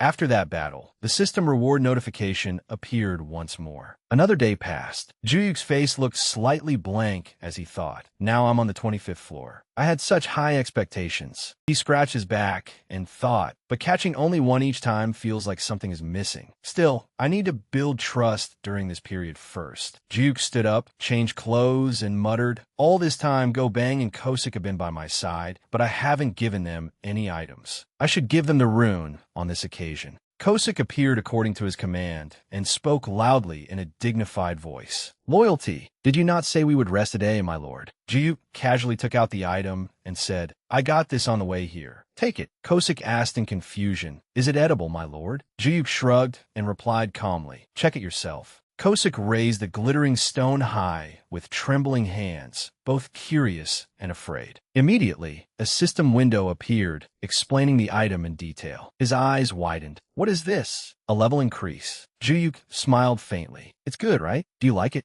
Kosik held the rune in his hand, his voice trembling. Are you truly giving this to me, my lord? Wonderful. If I level up, I will become SSR. I'm deeply grateful. He clenched the rune against his chest, his voice full of determination. From now on, I will be able to protect Summoner Bong even better. I am so happy. Looking at that sincere reaction, Jiyuk thought, seeing him this happy makes me happy too. Jiyuk casually suggested, want to start leveling up right away. Kosik quickly shook his head and carefully explained, I would love to, but it would be dangerous to rush. Jiyuk thought awkwardly, so it's not something you can just do whenever you want? Kosik straightened his posture and spoke solemnly, his voice full of excitement. I will do it when I return home today, and I will meet you again with an extremely impressive new appearance. Seeing Kosik preparing to leave, Jiyuk called him back. You're going home already? Since you came all the way here, stay and hang out for a bit. Kosik immediately changed his mind, his gaze turning toward the television in the room. Then I will watch TV. Kosik held the remote and muttered, what number was the rerun channel again? Jiyuk lay down and replied casually, just rewatch it with the VOD feature. Kosik hesitated. Does that not cost money, my lord? Jiyuk waved his hand. What are you saving that money for? Play it right now. Then he suddenly froze. Wait. Kosik turned to him with a puzzled expression. What is it, my lord? Jiyuk's voice became urgent. Go back to the previous channel. Kosik immediately obeyed. Yes, my lord. Jiyuk stared intently at the screen and kept signaling. Back a little more. More. Stop. The moment the image paused, Jiyuk cried out inwardly. Mom? He stared at the screen, unable to process what was happening. Why is Mom on the news? In front of the Jim Seaman Company building, Hong Jaimare stood holding a protest sign high. Oppose unfair contract termination. Improve treatment for water purifier management employees. And the company's abuse of power. She gripped the sign tightly, anger welling up inside her until she could no longer bear it. An unjust contract termination like this? Then Jaimare recalled, they forced employees who came to maintain water purifiers to sort the trash and throw it away before leaving. What does that make any sense? What makes me even angrier is, the memory rushed back, making her angrier the more she thought about it. The company even told me to apologize to the customer. I didn't do anything wrong, so why should I apologize? Because she refused to submit, the result she received was contract termination. Jaimare thought, after more than 10 days of protesting alone, all I got was mockery from the company executives. The people nearby jeered at her. She's really putting on a pointless show. She must have copied it from somewhere. She ground her teeth, her eyes blazing with anger. Just try laughing at me one more time. I'll ram you all to death. Just then,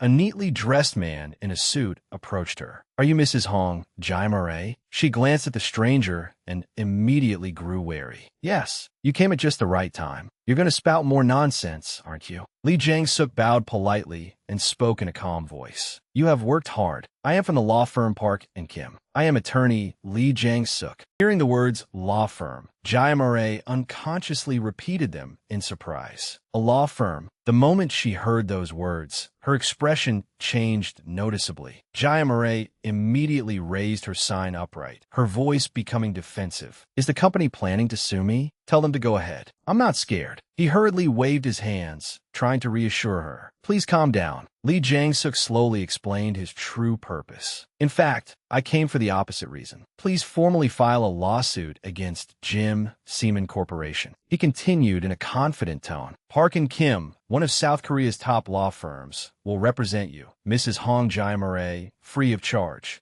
Lee Jang-suk continued explaining. You submitted a petition to the Ministry of Labor, correct? I heard your story from an acquaintance who works as a public official there, so I came here. I'm sure you're surprised, but this is an annual project by our law firm to support the socially disadvantaged. She looked at the man before her, feeling both suspicious and shaken. He seems a little questionable, but he doesn't seem to be lying. What should I do? Should I agree? He looked at Jaimare with sincere eyes, his voice filled with confidence and determination. You have lived diligently. Please consider this a small reward you have received. We will put our honor first and make certain we win this lawsuit. She clenched her fists and quickly thought, since it has come this far, I have to see it through to the end. Jaimare raised her head, her gaze growing more resolute. Fine, I'll entrust this to you. Lee Jang-suk nodded slightly in satisfaction. You are decisive. In that case, his gaze turned serious. Let us begin with media pressure. As soon as Lee Jang-suk snapped his fingers, the reporters nearby immediately rushed over and began filming and taking photos. He continued speaking. When you answer the reporters, please tell them everything in great detail. It is fine if it is a little long. Even if they edit it, do not leave out any of the unfair treatment you suffered. Expose their true face completely. She was a little flustered by the sudden situation, but still nodded in agreement. At home, Ji-yook sat in front of the TV, clutching his head. Mom went through all that hardship protesting alone. He ground his teeth as guilt surged up inside him. What's the point of having two sons? We're such unfilial bastards. She couldn't rely on us when things were desperate. Ji-yook suddenly froze when he noticed something strange. Wait, how did Mom hire a lawyer? If it's Park and Kim, there's no way she could hire them with just a little pocket change. Kosik immediately said, Summoner Bong, should I pay a visit to Jim Seaman Corporation? Ji-yook was both surprised and a little touched. It seems he has a rough grasp of the situation. That's very admirable, but still impressive. Ji-yook shook his head. Don't do that. From Mom's interview, I can tell she's hired a good lawyer. Another thought flashed through his mind. I thought I might have to use that. Ji-yook began calculating. I should send money for the legal fees later. The amount of magic stones I've saved up is 21 kilograms, equivalent to about 10 million won. If it's not enough, I can sell the whole energy shield set too. Just then his phone rang. A familiar caller name appeared. Ji-yook quickly answered. Hello, Dad, is something wrong? From the other end of the line, Soo Cheon's voice sounded. Ji-yook, have you seen the news? He answered quickly. Yes, I just saw it. His father let out a light sigh and tried to reassure his son. Don't worry. I heard your mother's lawyers are free. Free? Ji-yook was slightly surprised. They're free. I was going to send money for legal fees if needed. Soo Cheon chuckled softly. Where would you get that kind of money? Anyway, you don't need to worry about your mother. Just focus on your own work. He suddenly remembered something else and continued. Also, today I got a call from Yiseong Hospital. Hearing the familiar name, Ji-yook frowned in confusion. Why from there? His father continued over the phone. The orthopedic department at Yiseong Hospital is running a project for hip joint surgery and rehabilitation. I was selected as a subject for that project, so I'll be admitted there in a few days. Soo Cheon continued cheerfully. It's really fortunate. The hospitalization and rehabilitation costs are all free. Ji-yook fell silent for a moment. Dad too. His father quickly reassured him. So don't worry about your mom and dad. All right. Though they were speaking over the phone, Ji-yook nodded slightly. Yes, I'll make time to come home and visit. Ji-yook looked down at the floor and began analyzing the situation in his mind. Yiseong Hospital is affiliated with one of South Korea's leading conglomerates. It's definitely a good thing, but why does it feel so strange? Then he was startled again when he received another call. Minhyuk, the whole family? What kind of day is this?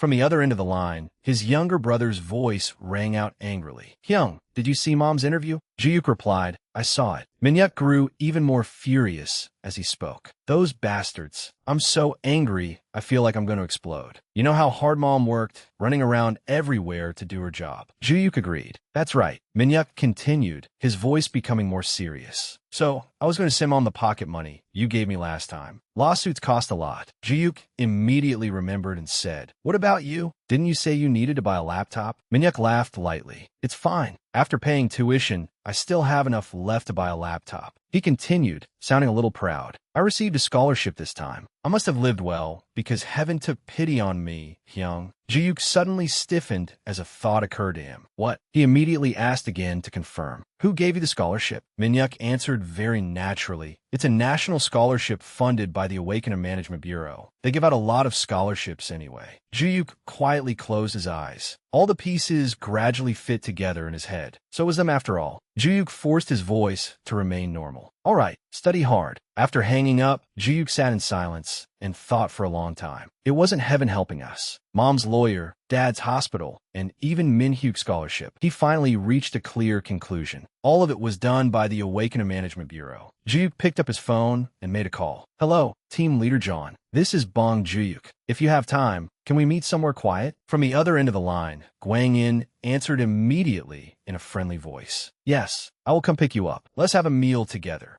A while later, in a quiet dining room, the two sat facing each other. Ji-yook looked straight into his eyes and spoke without beating around the bush. Why did you do that? Gwang In acted as if he did not understand. What do you mean? Ji-yook slowly listed each incident. My mother's lawsuit, my father's hospital, and my younger brother's scholarship. Guang Yin shrugged lightly and answered as if it were obvious. Because it was necessary. Juyuk could not help feeling surprised. He isn't even trying to hide it. Guang Yin calmly explained the reason behind those actions. If something bad happens in your family, you cannot help worrying. That worry will affect your work conquering the tower. Juyuk replied hesitantly. Even so, doing it on your own without discussing it with me first. Then he continued, and isn't that a care program meant for the elite team? I only agreed to sign an ordinary contract. Unexpectedly, Guang Yin suddenly stood up and slammed the table hard, startling Juyuk. From his briefcase, he took out a contract and pushed it straight in front of Juyuk. Special management contract for Awakeners. Guang Yin smiled brightly, but his eyes were serious, as if he would accept no refusal. Then sign it right now. The elite team contract.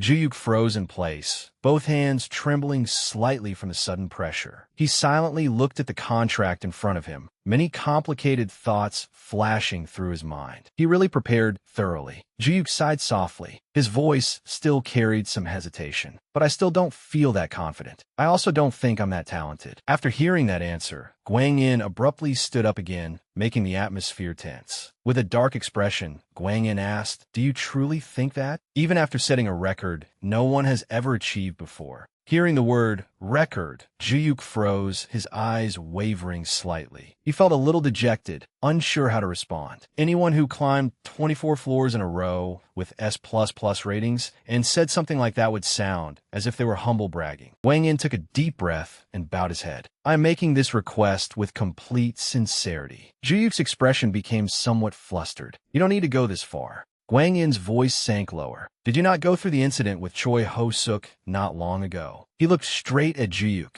his words becoming sincere and earnest. Please join the elite team and receive the treatment you deserve. You are more than qualified, Player Bong. Juyuk hurriedly waved his hands. Please sit down. You're making me feel embarrassed. John Guang Yin slowly sat down, but he continued trying to persuade him. If you sign an elite contract, incidents like this will at least never happen again. That is because you will receive close VIP level protection. After thinking for a moment, Juyuk voiced what worried him most. But if someone is constantly following me around, it'll be uncomfortable, and I won't be able to film myself clearing floors either. Juyuk recalled the real reason he had always refused the contract. One of the main reasons I haven't signed an elite contract is exactly that. Recording videos is a player's duty. I don't want Kosik and Go Bang to be revealed and dragged into unnecessary trouble. John Guang Yin immediately answered, as if he had already prepared a response. You may record videos in any way you want, and the level of security can also be adjusted according to your wishes. Juyuk was a little surprised, suspicion showing in his eyes. Adjusted how? John Guang Yin explained in detail, his voice calm and clear. Normally, you will live alone in a high-security residence. You will only receive protection when you go outside. If you wish, we can also assign security personnel to protect your family. Juyuk clenched his hands beneath the table, trying to keep his thoughts from wavering. I can't let myself be swayed. John Guang Yin calmly added, as if presenting one final offer to make everything easier. We will provide 2 homes as soon as you sign. One for your family, and one for you, Player Bong. Hearing that condition, Juyuk unconsciously swallowed. How am I supposed to refuse that? After a few seconds of silence, he smiled faintly and spoke. I truly appreciate your honesty, but is it all right to make a decision this quickly? What if the terms are changed later? Seeing Juyuk's hesitant but clearly softened expression, John Guang Yin smiled inwardly. That expression means he has already accepted.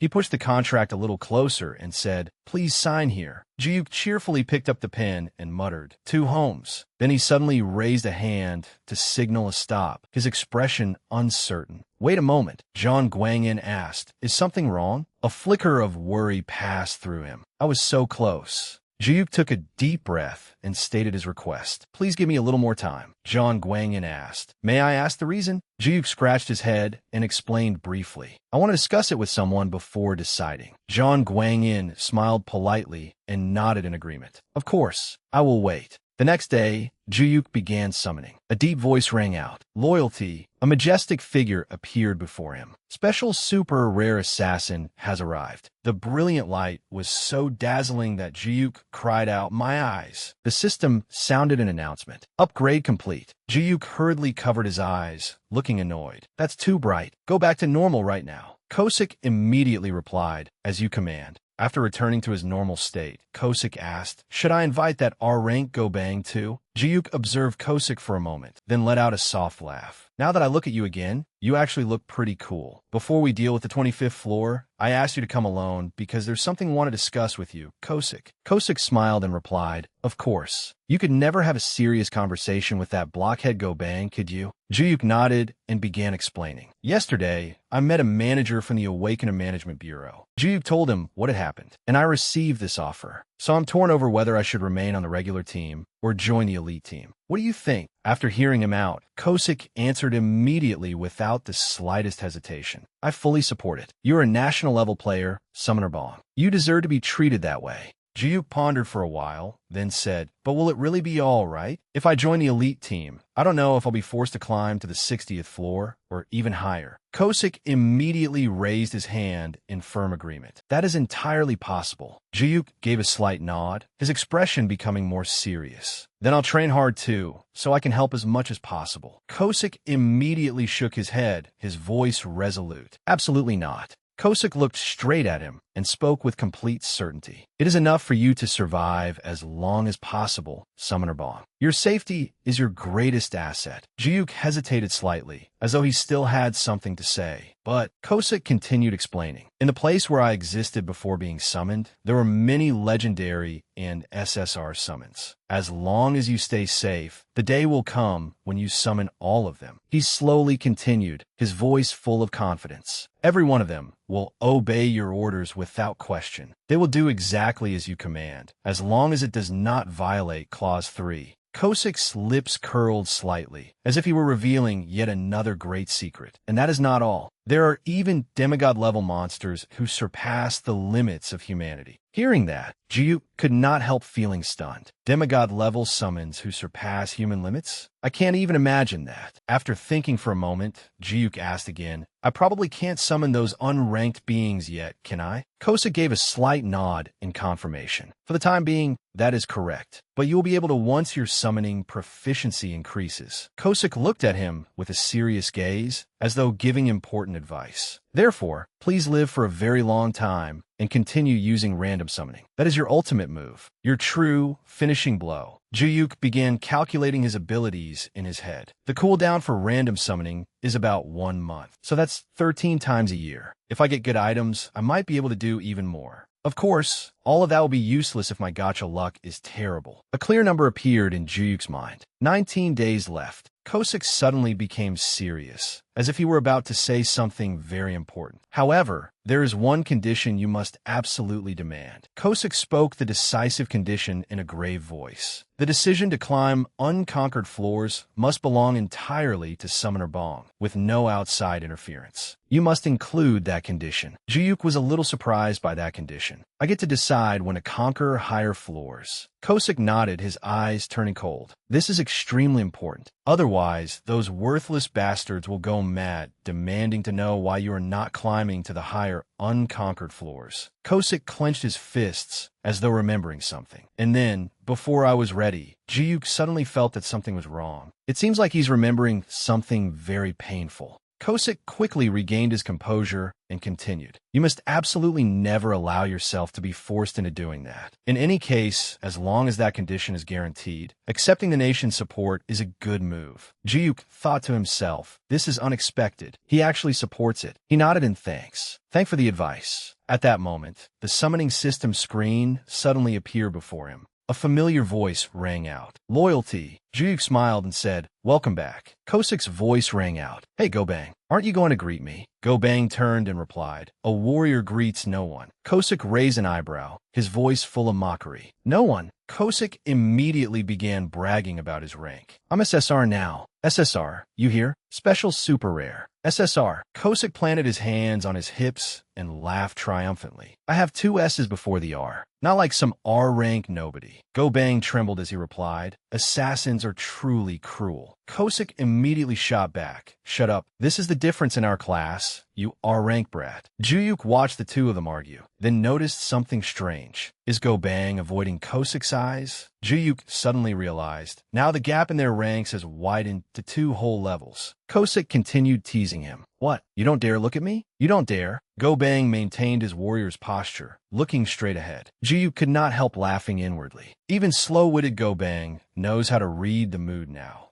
Juyuk sighed inwardly. Next time an ancient summon upgrade stone appears, I'm definitely giving it to Go-Bang. I feel so bad for him. He looked toward the entrance to the next floor. "I'll get a platinum badge again this time, right?" Kosik immediately answered with confidence. "Isn't that obvious? I'm SSR now." At that moment, system notification panels appeared one after another before them. Juyuk looked around the new floor and frowned slightly. There are a lot of them. He tightened his grip on his weapon and thought, I should be able to use this chance to get a few more kills. Kosik warmed up, his eyes filled with excitement. "Let's fight. Should I warm up a little to celebrate my promotion to SSR?" Kosik glanced at Go-Bang and ordered in a confident voice. "Go-Bang, you go first and draw their attention." Go-Bang immediately nodded without hesitation. "I obey." Go-Bang immediately charged forward, his heavy steps making the ground tremble faintly. He gathered strength in his legs and sprang high into the air, preparing to plunge down into the battlefield. The orcs ahead saw the gigantic figure falling from above and panicked. Before they could regain their senses, Go-Bang swung his fist down into the ground and knocked them down one by one. Kosik watched the scene, smiled faintly, and drew his sword. SSR Kosik moving out. Immediately after, he shot forward at terrifying speed, tearing through the orcs' formation. Juyuk stood behind them and watched, his eyes widening in astonishment. It feels like a fighter jet just flew past. After his upgrade, Kosik moved like the wind. His movements became faster and sharper. He constantly flashed across the battlefield, cutting down rows of monsters with every slash. A violent explosion rang out, blasting away the surrounding orcs. Juyuk was shocked. Even the orcs around him got caught in the explosion. That isn't just frenzied sword anymore. It's like a bazooka from behind.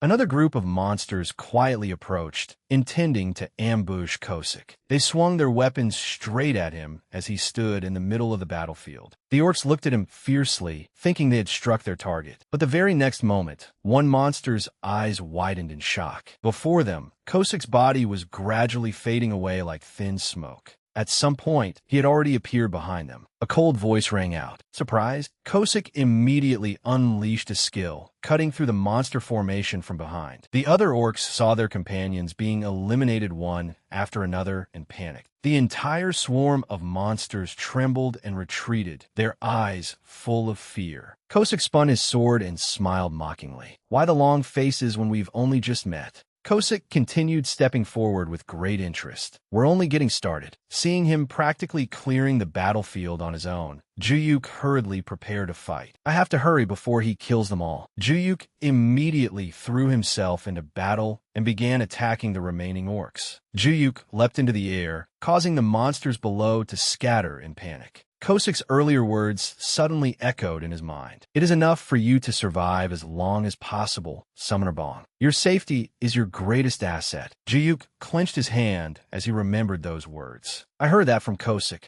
His gaze became more determined than ever. "But I need to grow quickly so that everyone who cares about me can finally feel at ease." Juyuk gripped his weapon tightly and charged at high speed toward a ferocious monster. He lowered his head slightly, his heart filled with great resolve. I can't keep relying on Kosik forever. The distance between the two rapidly closed. Juyuk looked at the monster. I need to get stronger too. The slash it swung came down. Juyuk nimbly slipped to the side, and with an opening before him, he kicked the monster hard in the back. Caught off guard, the monster lost its balance and tumbled onto the dusty ground, wearing a dazed expression. Startled, it glanced around. Juyuk's eyes widened. Summon power. Chaos Thunderstaff, first form. Then Juyuk swung his weapon straight into its head. Soul-chasing thunder. The strike completely finished off the monster. Blood filled its mouth, and as the monster collapsed to the ground, 7 more rushed at Juyuk. Juyuk activated the Night Step technique and approached each of them in turn. The first was struck painfully in the forehead by his weapon.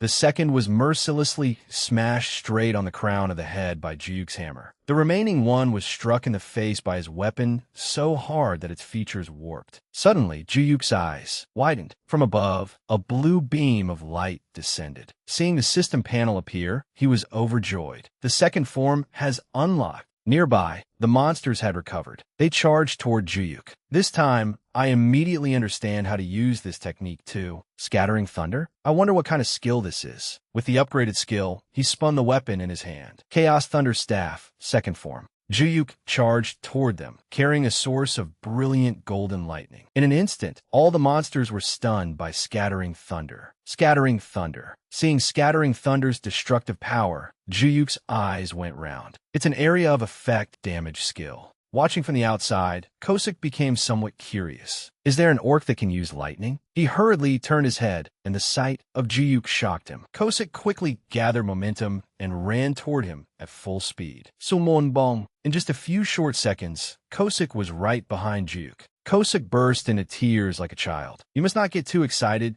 just because you unlocked a new skill. And didn't you promise that you would only defeat one enemy on each floor? Seeing that reaction, Juyuk could only scratch his head and laugh shyly. Suddenly, Juyuk remembered something, and his eyes slowly narrowed. Wait a minute. He lowered his face, a thought surfacing in his mind. Why am I apologizing to my own summoned being? Filled with indignation, Juyuk shouted furiously. Damn it, why do I keep tiptoeing around him? Just thinking about it annoys me. Outside, I may be a coward, but inside this tower, I'm incredibly cool. Kosik lightly wiped away his tears with a finger. But safety still comes first. However, Juyuk stubbornly declared, forget all that safety-first nonsense. Let that great orc chieftain appear. Holding his weapon, Juyuk heroically emphasized every word. I will charge straight in and smash his skull. As soon as he finished speaking, a dark shadow appeared behind him, making him panic and turn his head. An orc holding a weapon was standing behind Juyuk. What is this? I didn't mean I wanted it to appear right now.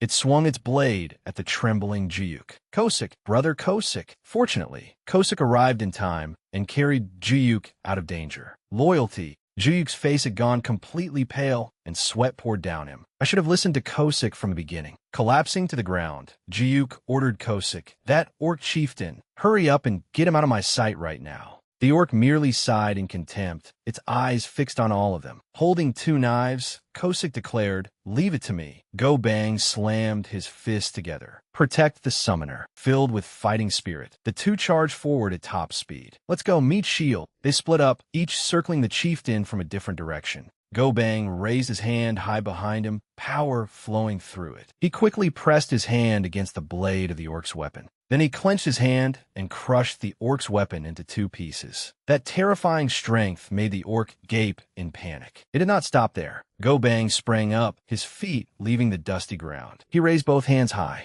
and slammed them down hard onto the shoulder of the orc before him. The blow left it dazed and forced it back several steps. While the orc was still shaken, Kosik closed in from behind. He swung his weapon, unleashing a series of slashes across its body. System notification panels immediately appeared, along with a delicious reward. A platinum badge appeared in place of a noble reward. Juyuk quickly grabbed the badge. You have obtained an additional perk. Juyuk suddenly froze, his eyes widening in shock. What? Additional perks appeared one after another on the panel. Holy crap, this really is a windfall from the heavens. Then obviously, Juyuk hurriedly reached out and tapped hard on the system panel, his eyes shining brighter than ever. Only an idiot would choose anything else. Juyuk's profile panel appeared clearly. Great, my simultaneous summon limit has increased to 3. A picture of 4 people formed in Juyuk's mind. If I fight 2, our team will have 4 people. The cooldown for random summoning still has about 18 days left. I wonder who my third companion will be. Returning to reality, Juyuk turned to look at the two of them. Anyway, for now. He smiled brightly and asked Kosik and Go Bang, what do you two want to eat today? Kosik raised his hand and suggested his favorite dish. Can we eat tegbaki? Juyuk was slightly doubtful. You can't even handle spicy food. Kosik smugly repeated, what do you mean? I'm SSR now. SSR, you hear? Being afraid of spicy food is in the past. Seeing that, Juyuk had no choice but to agree. Is that so? Then good luck. At the restaurant, fragrant portions of rice cakes were brought out. Everyone did very well on the 25th floor too, so eat as much as you like. Seeing Go Bang eating heartily, Kosik wondered, "Isn't it spicy?" Go Bang nodded. "Not at all. If anything, it's a little sweet." That made Kosik lower his guard, his eyes fixed on the rice cakes. "Is that so?" As soon as he tried a single bite, he spat fire, his face turning bright red. Seeing Kosik unmoving on the ground, he suggested, "That assassin is about to die. We should abandon him and summon someone else." With his hands on his hips, Bong Jiuk thought, "I've already passed the 25th floor. As my country's summoner, I think it's time to let my family know." That afternoon, at his family's apartment, Bong Jiuk held a tray of beef and smiled happily. "Mom, your son brought home beef." Minhyuk glanced at him. "Where did you get the money to buy this?" Putting an arm around his younger brother's shoulders, Jiuk whispered, "I'll tell you later." Taking the tray of beef aside, his mother scolded him quite a bit. "Goodness, how much money did you spend on this?" "Jiuk, did you keep the receipt?" "Hand it over." Fortunately, Su Cheon stepped in to save Jiuk. "Come on, honey, stop. We've had a hard time these past few weeks, haven't we? Jiuk is just looking out for us. Let's enjoy it together." Hearing that, she cheerfully let it go. "All right." Sitting at the dining table, his father remarked, "Expensive food really does taste much better." Jaimare teased them cheerfully. "Why do the men in this family like meat so much? Here, eat some more fruit." Looking at his two family members before him, Jiuk breathed a sigh of relief. Thank God. Mom's lawsuit, Dad's treatment, everything has been settled smoothly. Jiuk suddenly spoke up. "Everyone listen. Don't be too shocked." His story left all three of them bewildered. "Listen, Ive Avekend. Right now, I'm working as a player." His parents and even his younger brother fell silent, their eyes judging Jiuk harshly. Minhyuk said expressionlessly, "Hyung, focus on eating your fruit." Jaimare shook her head and evaluated him. "Seriously, you can't even tell a joke properly." Su Cheon chuckled softly and asked back, "You mean which video game?" The phone in Jiuk's hand began to vibrate faintly. "Hello, team leader. This is Bong Jiuk." The next day, at a luxury apartment building. "Really? Our Jiuk has awakened." "That's right. He is a valuable national asset. What's more, he is an elite player." A bodyguard came out to meet Jiuk's parents and younger brother. "Player Bong is waiting for you upstairs. Please come this way." A powerful-looking card passed over the scanner, and the signal registered quickly. Standing in the middle of the luxurious apartment, Jiuk said to his family, "Everyone from now on, this is where we'll be living." That morning, at the magnificent Korean Awakening Management Bureau building, a document and contract were signed by Jiuk, completing the process. He looked over the agreement and rejoiced. "I really signed an elite contract." Thinking back on his past, Jiuk broke out in a sweat. "Not long ago, I never would have imagined signing this kind of contract. Life really is unpredictable." John Gwang-in suddenly bowed his head, his voice full of guilt. "I'm very sorry that we can only offer an annual salary of 2 billion won, since the starting salary for elite players is fixed." His words left Jiuk extremely flustered. "What do you mean? Only 2 billion won?" "I suddenly feel like my sense of reality has gone numb." Gwang-in hesitated, then continued. "Actually, with a talent like yours, Player Bong, you should have received a far greater figure." Jiuk scratched lightly at the corner of his mouth. "It was my own choice. If the fact that I'm the S++ Conquest record holder were officially announced, it would be a bit troublesome. If that happened, all my personal information would be exposed too." He imagined his family surrounded by cameras. If my face ended up on TV and social media, spreading across every media outlet, my family might not even be able to go outside in peace. Just thinking about it made him shudder. That's why I casually hid the fact that I'm the S++ record holder for my family. Returning to the subject of Jiuk's family, Gwang-in asked curiously, "Come to think of it, does your family like the house? If there's anything unsatisfactory, please feel free to make any request at any time." Hearing that, Jiuk waved his hands frantically. No, not at all. This is more than enough." A message from his younger brother, Minhyuk, appeared. "How could we ask for anything more? That would be too greedy." On Gwang-in's side, he pulled up a screen showing rooms with full interiors. "The office-style apartment prepared for Player Bong has also been completed. We have installed all home appliances and furnishings, so you can move in immediately. But are you truly all right with a 2-bedroom apartment of roughly 80 square meters? We can certainly provide you with a larger apartment." Holding the screen, Jiuk's eyes shone brightly. "It's so clean and wonderful. To me, this is no different from a penthouse." That evening, at a luxurious home. It was the largest penthouse in Korea, located in Seoul. Inside was a huge swimming pool, along with two beautiful young women. A man emerged from the water, making both women laugh with delight. He lowered his face, and the two women hurriedly whispered by his ear. Yu Chaimin smiled and got straight to the point. Babes, how long are we going to keep doing this boring swimming? Isn't it about time we got out and found some real fun? At a small table inside the house, all three clinked their wine glasses. Cheers. This glass is worth a full 5 million won. Yu Chaimin set his glass down on the table with a slight smirk. Well, amazing, right? The two women exclaimed in admiration. Oh my, the wine tastes so sweet today. Appa, I might just drink it all. He grew even more smug. You sure have a sharp nose for the smell of money. One woman sitting beside him laughed and spoke up. Right, there's something I've been wondering about. Since you're the top player, you must know, right? Her question puzzled Chaimin. Know what?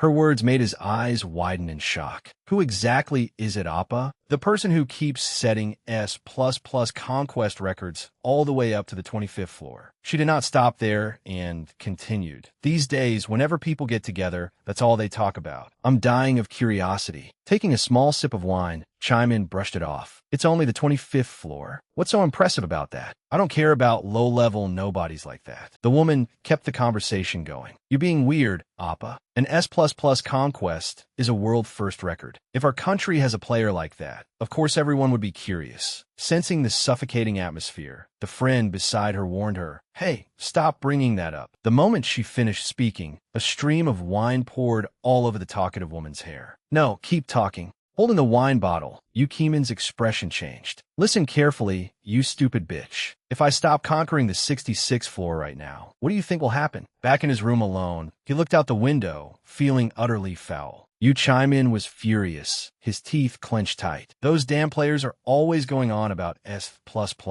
That's exactly why I called ordinary girls over instead. And yet they still babble about S++. The more he thought about it, the more exhausted he felt. He covered his face with one hand and sighed. Chaimin recalled the money-scented offers he had received before. Following last month, China contacted me again this month. Their condition was an annual salary of 180 billion won. On top of that, they offered a huge mansion, a butler, a private jet, and treatment on par with the head of state. Then he thought of Japan's lucrative offer. In Japan, a salary of 200 billion won, plus the finest luxury mansion and 10 maids ready to satisfy every request. They had all promised him the very best privileges and pleasures. Thinking of that, Yu Chaimin's whole body trembled in waves. And yet I still chose to stay in Korea and throw myself into conquering the 66th floor for months. But all those bastards do is talk about some idle guy who passed the 25th floor. What a bunch of ingrates. Suddenly, his face turned pale as a crazy idea occurred to him. Should I just go through the process of naturalizing in another country? Besides, conquering the 66th floor is getting difficult too.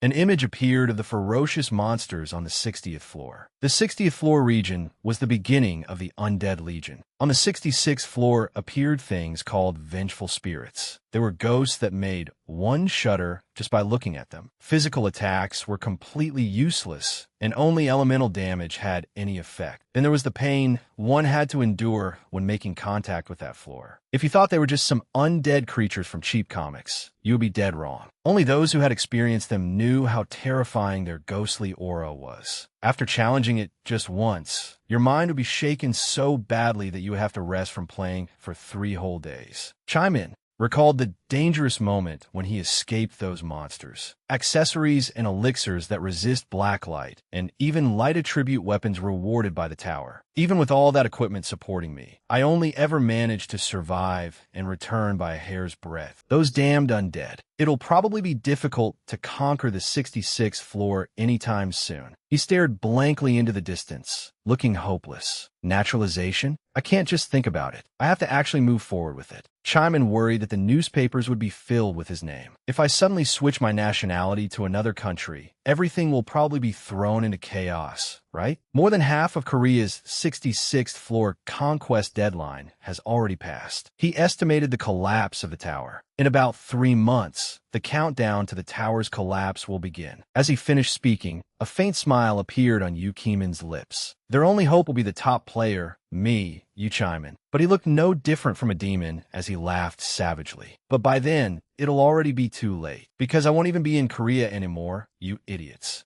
A future with a ruined city slowly began to reveal itself. Regret it. Enjoy your despair, you ungrateful bastards. Back at Juyuk's home, player Bong Juyuk, your delivery food has arrived. 10 whole fried chickens, correct? Scratching his head awkwardly, Juyuk greeted him. Hello, I ordered too much, didn't I? I'm sorry for troubling you. As Juyuk accepted the food, he was delighted. Living in an area where players are concentrated really is convenient. Cleaning staff kept every place spotless. The resident employees here handled everything from apartment management to small errands. Taking clothes to the laundry and bringing them back was a given. If cleaning was needed, they would even dispatch individual cleaning staff. In addition, there were lists of rooms and services. The building also lacked nothing in terms of amenities. A restaurant serving 3 meals a day, a cafe, a gym, a laundry, a karaoke room, and even a swimming pool. If I'd known, I would have moved in here earlier. He cheerfully carried the chicken inside. Because of Kosik, today, I ordered basic fried chicken. The mission they had just completed on the 26th floor was to eliminate 20 swamp trolls. The scene of fighting 20 trolls came back to Juyuk. Because of the swamp environment, the 26th floor is considered a pretty difficult mission, but thanks to Night Walk, it still went smoothly. I took down one of them too, you know. Holding the bag of chicken, Juyuk laughed and called out to them. Go bang Kosik, let's eat chicken together. But neither of them seemed to hear him, their eyes absorbed in something with curiosity. Juyuk walked over and looked back at them. Hey, can you hear me? The chicken's here. What are you watching so intently that you've forgotten the whole world? In front of all 3 of them was a Korean idol group performing passionately. With his face flushed, Juyuk covered his eyes with one hand and exclaimed in admiration. Watching a girl group on a 100-inch TV is way too dazzling. Of course you wouldn't answer when I called. The steaming hot box of chicken was opened. Go Bang reached out and picked up a piece, while Kosik ate and suggested, tomorrow, we'll continue working on the 27th floor, correct? Beside him, Jiu kept praising the food. Yes, since we've already started, let's push straight to the 29th floor. Chewing the chicken in his mouth, Go Bang asked in confusion, why only to the 29th floor? Juyuk's eyes shone as he held up 4 fingers and explained, after we keep conquering floors for 10 days, once the cooldown for random summoning ends, we'll go up to the 30th floor with a 4-person party. Kosik also nodded and smiled. You'll be summoning a new member? I'm looking forward to it. Go Bang, who had been eating, shouted at the news. A new member. A new member.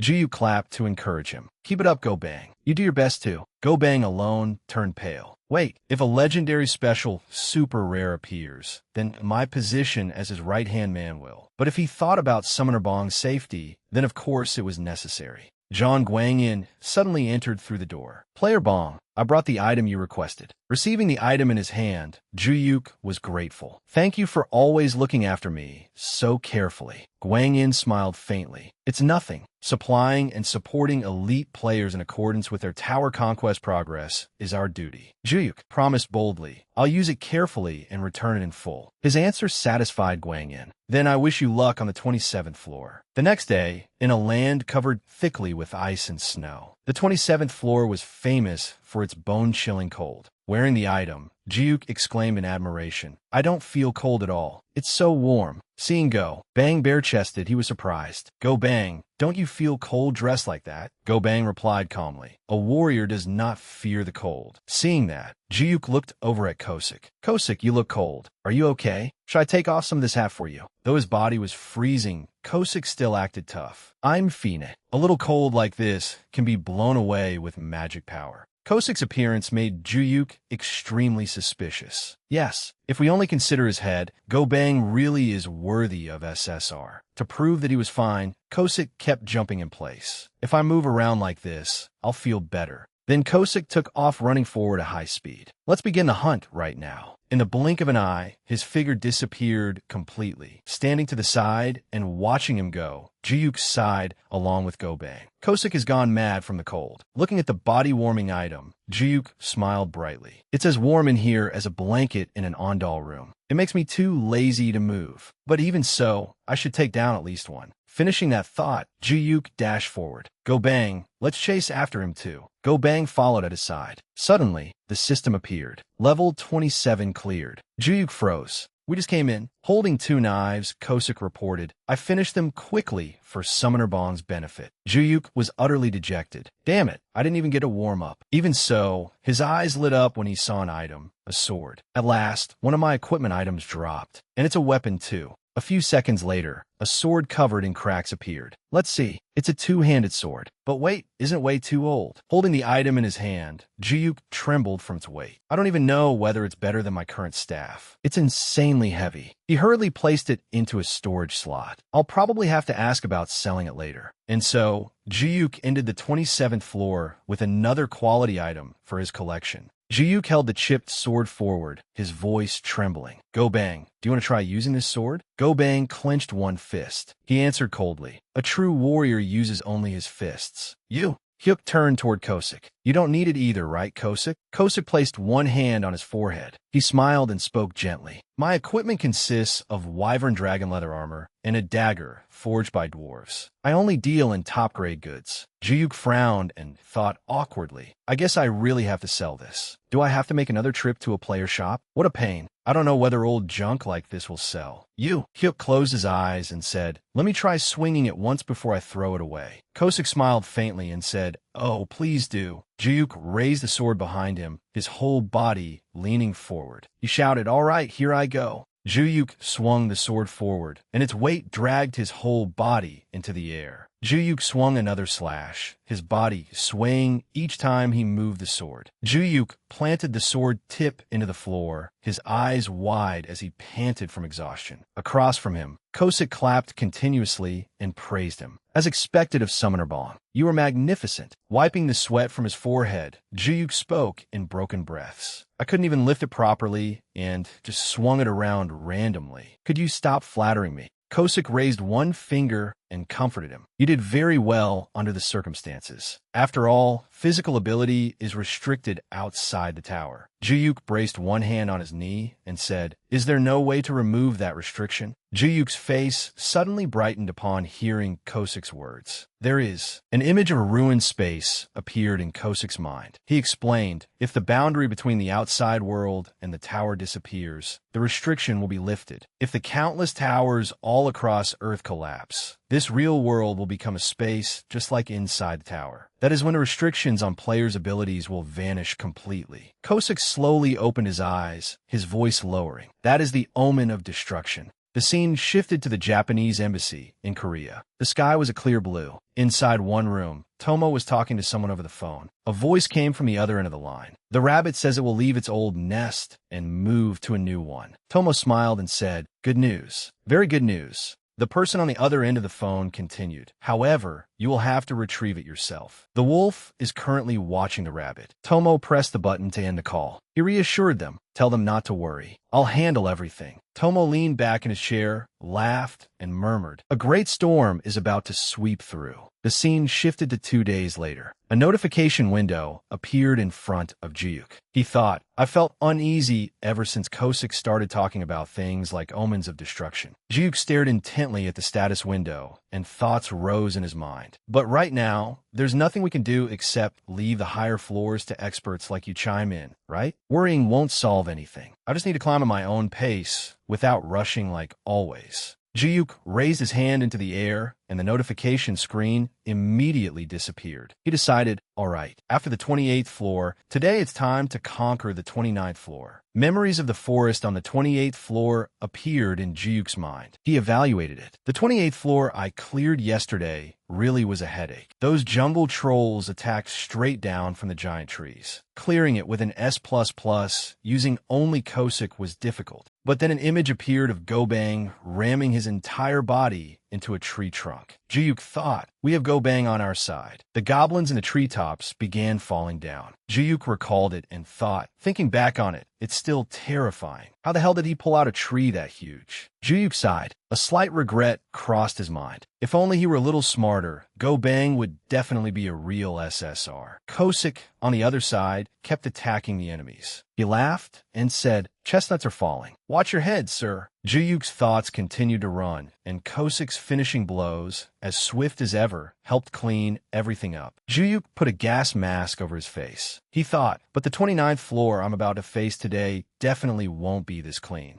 Images of plague goblins appeared in Jiyuk's mind. He judged them to be filthy from their very name. Welcome the Black Rotters. They wandered around aimlessly, their bodies constantly leaking yellow pus and fluid. Some players had even contracted diseases while fighting them. Jiyuk held his hand forward. 2 summoning notifications appeared. In his mind, he thought, ugh, I need to prepare thoroughly for this one. Kosik appeared, raising one hand in a salute. He shouted, loyalty. SSR class, Kosik greets you, sir. Go Bang appeared beside him and said quietly, Argo Bang is here too. Hearing that, Jiyuk felt embarrassed and thought, hey, don't call yourself Argo Bang anymore. Jiyuk raised his voice and said loudly, all right, let's enter the 29th floor. The scene shifted. All 3 were transported to a new space. A gloomy mist covered everything. Jiyuk asked, are you too sure you don't need masks? Go Bang frowned and replied, a true warrior does not get sick. Kosik smiled faintly and answered calmly, I am an SSR, sir. Besides, masks make it hard to breathe.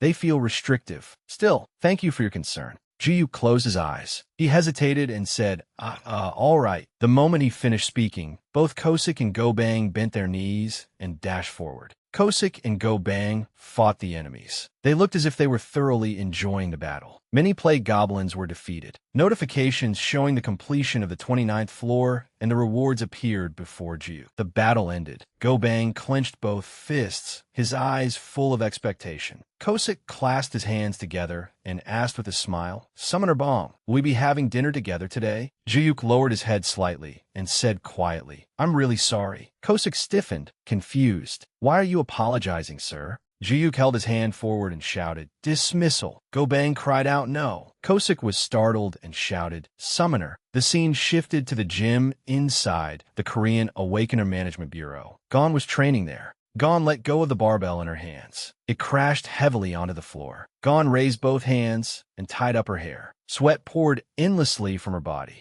Images of the zombies on the 62nd floor appeared in Gon's mind. She thought, the dark zombies on the 62nd floor. The black aura emitted by those monsters keeps gnawing at players as they fight and corrodes them. With the current situation, I can't see any path to victory. Gon sat down on a bench. Panting, she thought, the 62nd floor? Is this really my limit? But even if it is, Gon lowered her head slightly. Her thoughts were full of determination. As long as I continue walking the path of a chosen one, I have to keep going until this body collapses. Gon reached for her water bottle. She frowned, then drank all the water inside. Gon stood up and raised one hand. She smiled and thought, at times like this, I need to think about positive energy. Outside, Mina's group suddenly rushed past. Gon flinched slightly and looked outside. Mina. Mina suddenly stopped and turned back when she heard Gon call her. She continued, Gon, sorry, I'm a little busy. Gon ran toward Mina and asked in confusion, where is everyone rushing off to? Did something happen? Mina looked somewhat surprised, and her voice faltered. You still haven't seen the news? Gon opened her eyes wide, her face clearly showing shock. Mina continued, that bastard Yu Chai-min. The scene shifted to a room. Yu Chai-min was holding a press conference. His voice rang out. The Korean Awakener Management Bureau is obsessed with politics and has neglected the management of its elite chosen teams. The reporters there all looked visibly confused. Yu Chai-min continued, the future of Korea looks truly bleak. Yu Chai-min raised his gaze and declared loudly, and therefore today, I, Yu Chai-min, will leave Korea and begin my career as a Japanese player. The scene shifted to Juyuk watching Yu Chai-min's press conference. Shocked, he exclaimed, "What is this?" Juyuk looked toward the screen and wondered. Yu Chai-min is defecting to Japan? The top player in our country. Zhang Guangyin looked at Juyuk and continued. "That's right. The reason we hurriedly invited you here, Player Bong, is none other than this matter." Zhang Guangyin frowned, his voice sinking. "How long do you think it will take you to reach beyond the 60th floor? A thought suddenly came to Juyuk.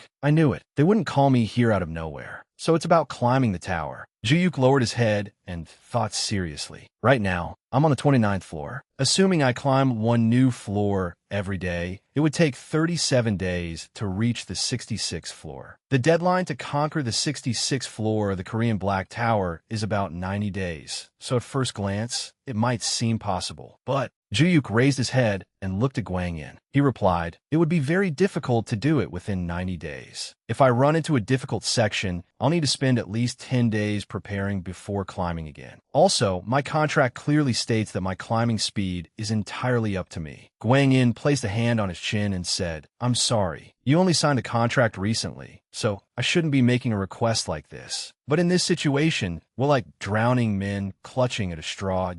Juyuk raised both hands and covered his ears. He thought, "Don't make such a sad face. It'll shake my resolve." Tears streamed from both of Juyuk's eyes. Helplessly, he thought, "But no means no. I can't promise something I'm not certain about." Gon appeared from somewhere and shouted, "Team leader." Guangyin looked toward Gon and exclaimed, "Player Nam Gon." Gon looked at Guangyin and spoke urgently. "I heard from Mina. No, from Team Leader Lee Mina. Is it true that America might lend us light attribute equipment?" Guangyin let out a sigh and replied quietly, "I still haven't received a definite answer. The global supply of light attribute items is extremely scarce." Gon's voice sank as she said in disappointment, "I'm sorry. I'm just too desperate." Gon looked toward Juyuk and asked in confusion, "Oh, do you have a guess?" Juyuk blushed and thought, "Of beauty is noticing me." Guangyin smiled, his voice faltering. "This person is..." Juyuk looked away and stammered, "I am Juyuk." He continued hesitantly, "I came to sell an item." Guangyin raised his index finger and gave him a signal of approval. Juyuk held his hand forward, and his storage immediately appeared. He said, "By the way, I got this not long ago. It seems you're lacking light attribute equipment."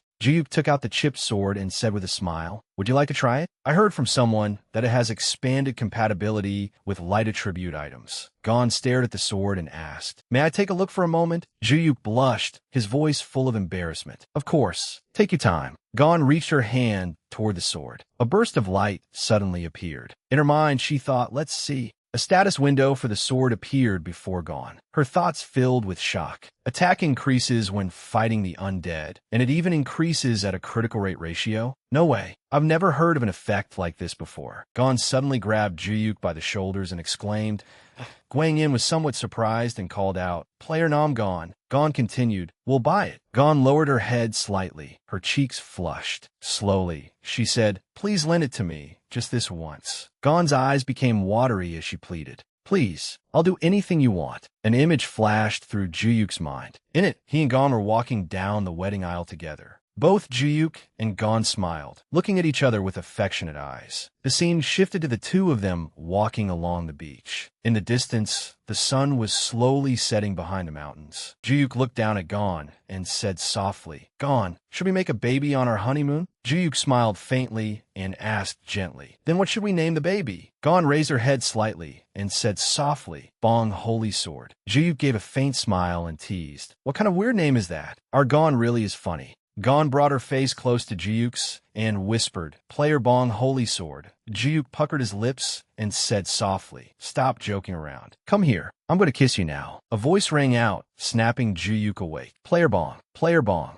Gon approached from somewhere, holding a sword in her hand. Emotionally, she said, "You really said earlier that you would lend me this holy sword, didn't you?" Juyuk was startled and thought to himself, "I don't know when I started daydreaming like that." Juyuk raised a hand and scratched his head. He replied, "Ah yes, that's right. Of course I'll lend it to you. Try using it and let me know how it performs." Gon smiled brightly and exclaimed, "Thank you so much, Player Bong. If you ever need help in the future, tell me anytime. I'll do anything." Gon put on a set of combat armor. She adjusted her glove and said, "Then I'll go conquer the 62nd floor right away." As soon as she finished speaking, Gon disappeared. Guang Yin stood motionless and said quietly, "Please come back safely." Juyuk watched where Gon had vanished, his mind full of uncertainty. Will it really work? The evaluation needs to be good for it to sell a high price. No, I was originally planning to throw it away anyway, so there's no need to get too greedy. How much could an old sword like that be worth? The scene shifted. Gon was transported to a desolate wasteland. The space around her was filled with danger. From far away, something approached her. Gon thought to herself, something that should not exist. An undead creature appeared. Its face was wrapped in white cloth, completely covering its eyes. Gon concluded, undead.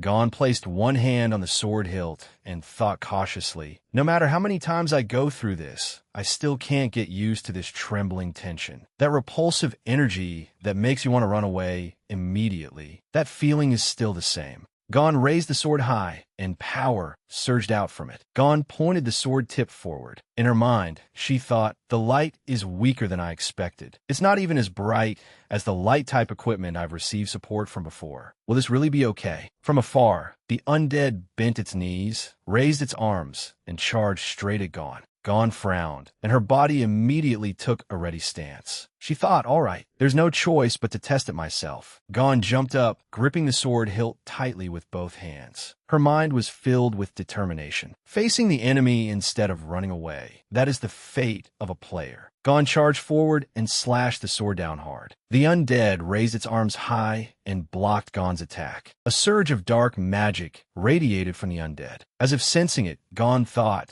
the black aura is sweeping in. Gon landed on the ground and planted the sword tip into the earth. Gon's thoughts appeared. My body feels heavy, but it's no different from before. The undead charged toward Gon, swinging its sharp claws at her. Gon thought helplessly, damn it. Suddenly, a notification window appeared, and then a light suddenly flashed, causing the undead to freeze for a moment. At some point, Gon had raised the sword and blocked the undead's attack. Her mind cried out, what is this? This is... Next, Gon threw herself forward and unleashed an immensely powerful slash, sending the undead's arm flying. She thought the black aura was neutralized. Gon turned back around, her eyes shining brightly. In her mind, a thought appeared. If that's the case, Gon unleashed countless slashes at the undead. It screamed in agony. Gon stopped. Panting, she exclaimed, "This is too easy." The scene shifted back to Juyuk's apartment. Guang Yin raised his hand and looked at his watch. Guang Yin looked clearly uneasy. He thought, it's been 2 hours since she entered the 62nd floor. Guang Yin lowered his hand and leaned back in his chair. His mind was full of worry. Whenever player Nam Gon fails, she usually returns around this time. I wonder how it will go this time. Suddenly, a light flashed. Gon appeared in the middle of the room. Guang Yin was startled and immediately stood up. Juyuk smiled and said quietly, "Oh, she's back." Guang Yin looked toward Gon and said, "Player Nam Gon, you worked hard." Gon threw her armor onto the floor. Drinking a recovery potion, she said, "Wait, let me drink a recovery potion first." Guang Yin's mind was filled with uncertainty. There's no way she cleared it, is there? Or did she abandon the mission? Even with the holy sword, it still wasn't enough. Gon raised one hand, and the potion bottle gradually disappeared. She walked toward Juyuk. He smiled and said, "I'm very glad you came back safely." Gon approached and placed a hand on Juyuk's shoulder. He scratched his cheek and said, "So, was the holy sword usable? If it wasn't good, just tell me honestly." As soon as he finished speaking, Gon spread her arms and hugged the motionless Juyuk tightly. Juyuk blushed, his eyes widening as he cried out in embarrassment. Juyuk stood frozen, his face bright red. He stammered, "And no, why are you being so formal? You're making me feel awkward." Tears began flowing from the corners of Gon's eyes. Trembling, she said, "Thank you so much. Without the holy sword you lent me, I definitely would have failed." Guang Yin flinched slightly and cut in. "Then that means..." Gon turned back, her eyes shifting toward Guang Yin. Emotionally, she said,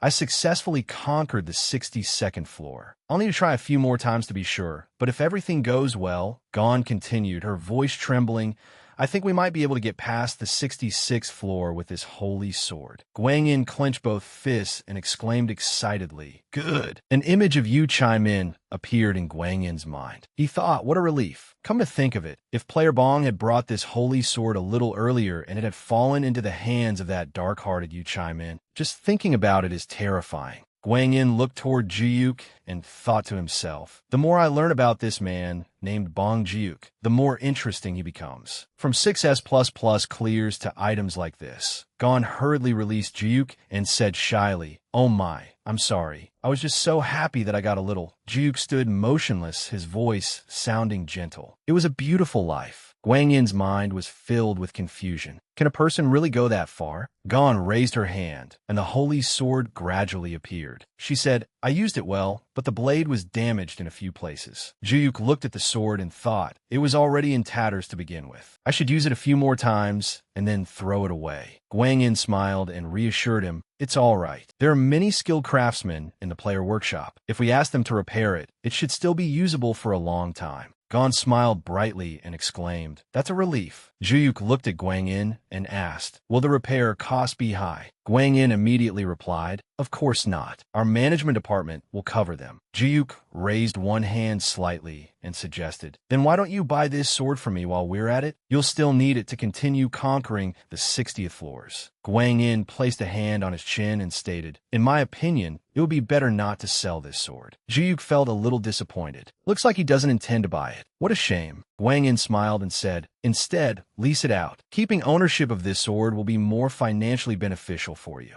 Images of towers around the world appeared as Guang Yin's voice continued. Not just Korea. There are hundreds of towers around the world. Not many countries have reached the 60th floor yet, but sooner or later they will. You can lease this sword to them. Guang Yin settled on a price that made Jiuk freeze. 10 billion won per use. Jiuk fell silent and lowered his head. Guang Yin continued, "This is definitely a business deal worth trying. If there's anything you dislike, tell me anytime." Jiuk thrust his hand forward and shouted excitedly, "This is way too profitable." A thought appeared in Jiuk's mind. A leasing business really is pure profit. Guang Yin smiled and concluded, "Then the management department will handle all procedures for leasing the holy sword on your behalf." Jiuk smiled brightly and replied, "I'll leave it to you." Jiuk smiled softly and said, "I'll lease it to the management department for 1 billion this time. No, for free. I'll only start charging from the 63rd floor onward." Guang Yin was slightly surprised and said, "What? No, you don't need to do that." Jiuk interrupted, "I'll make a lot of money from other countries later. All you need to do is promote it well to the whole world." Guang Yin stammered, his voice full of gratitude. "Thank you. Truly, thank you very much." The scene shifted to the kitchen. A pot of food was boiling on the stove, steam rising thickly into the air. Jiuk held a ladle and stirred the broth in the pot. Smiling, he thought, getting 10 billion just by lending it once still feels unreal. Maybe the title of Holy Sword Owner is even better than Landlord. An item I was going to throw away turned into a real gold mine. Jiuk set a plate piled with food on the table and said with a smile, "Today, we're eating piping hot, Boss Sam. Eat as much as you want." Kosik clasped his hands together and exclaimed happily, "This was personally cooked for me by Summoner Bong." Go Bang wiped away a tear with his hand and said emotionally, "Summoner is the only one who treats me this kindly." Kosik cut in, "I will enjoy this meal." Jiuk smiled brightly and said, "Eat a lot. You can even eat 1,000,000 won worth of meat." A thought appeared in Jiuk's mind. "Thanks to you all, I'm rich now." An image of Ji-Eun appeared. There was a great deal of news about her having passed the 62nd floor of the tower. The scene changed, and a line of text appeared 10 days later. A thought suddenly crossed Bong Jiuk's mind. He had spent the past 10 days repeating only one thing to himself. Only the 28th floor is comfortable. He had made it past the plague demons on the 29th floor. Jiuk held a towel in his hand. He thought to himself, and now, the long-awaited moment is here. The cooldown for random summoning has finally returned. I washed myself clean at the public bath, trimmed my fingernails and toenails, and changed into new clothes. Jiuk appeared sitting in a meditative posture. His face had become gaunt from not eating. A thought surfaced in Jiyuk's mind. I've been fasting since yesterday. Jiyuk opened his eyes and muttered anxiously to himself, I'm starving to death. Hurry up and finish the summoning so I can eat. Jiyuk picked up a cup and filled it with water. He thought to himself, finally, put pure water on the table. Water from a purifier counts as pure water too, right? A countdown notification appeared, announcing that Jiyuk's summoning ability was about to become available again. Jiyuk sat before the table with the cup of water on it, his hands clasped together. He prayed over and over, I pray, please let it be LSSR. Just LSSR is enough. Legendary special super rare. Kosik tilted his head to one side and reassured him, don't worry too much. I'm sure it'll be fine. It's not as if someone like Midbong will come out again. Jiyuk turned his head back and asked, Kosik, what's wrong with Midbong? Looking toward Kosik, Jiyuk said, thanks to him, we've cleared who knows how many floors with S++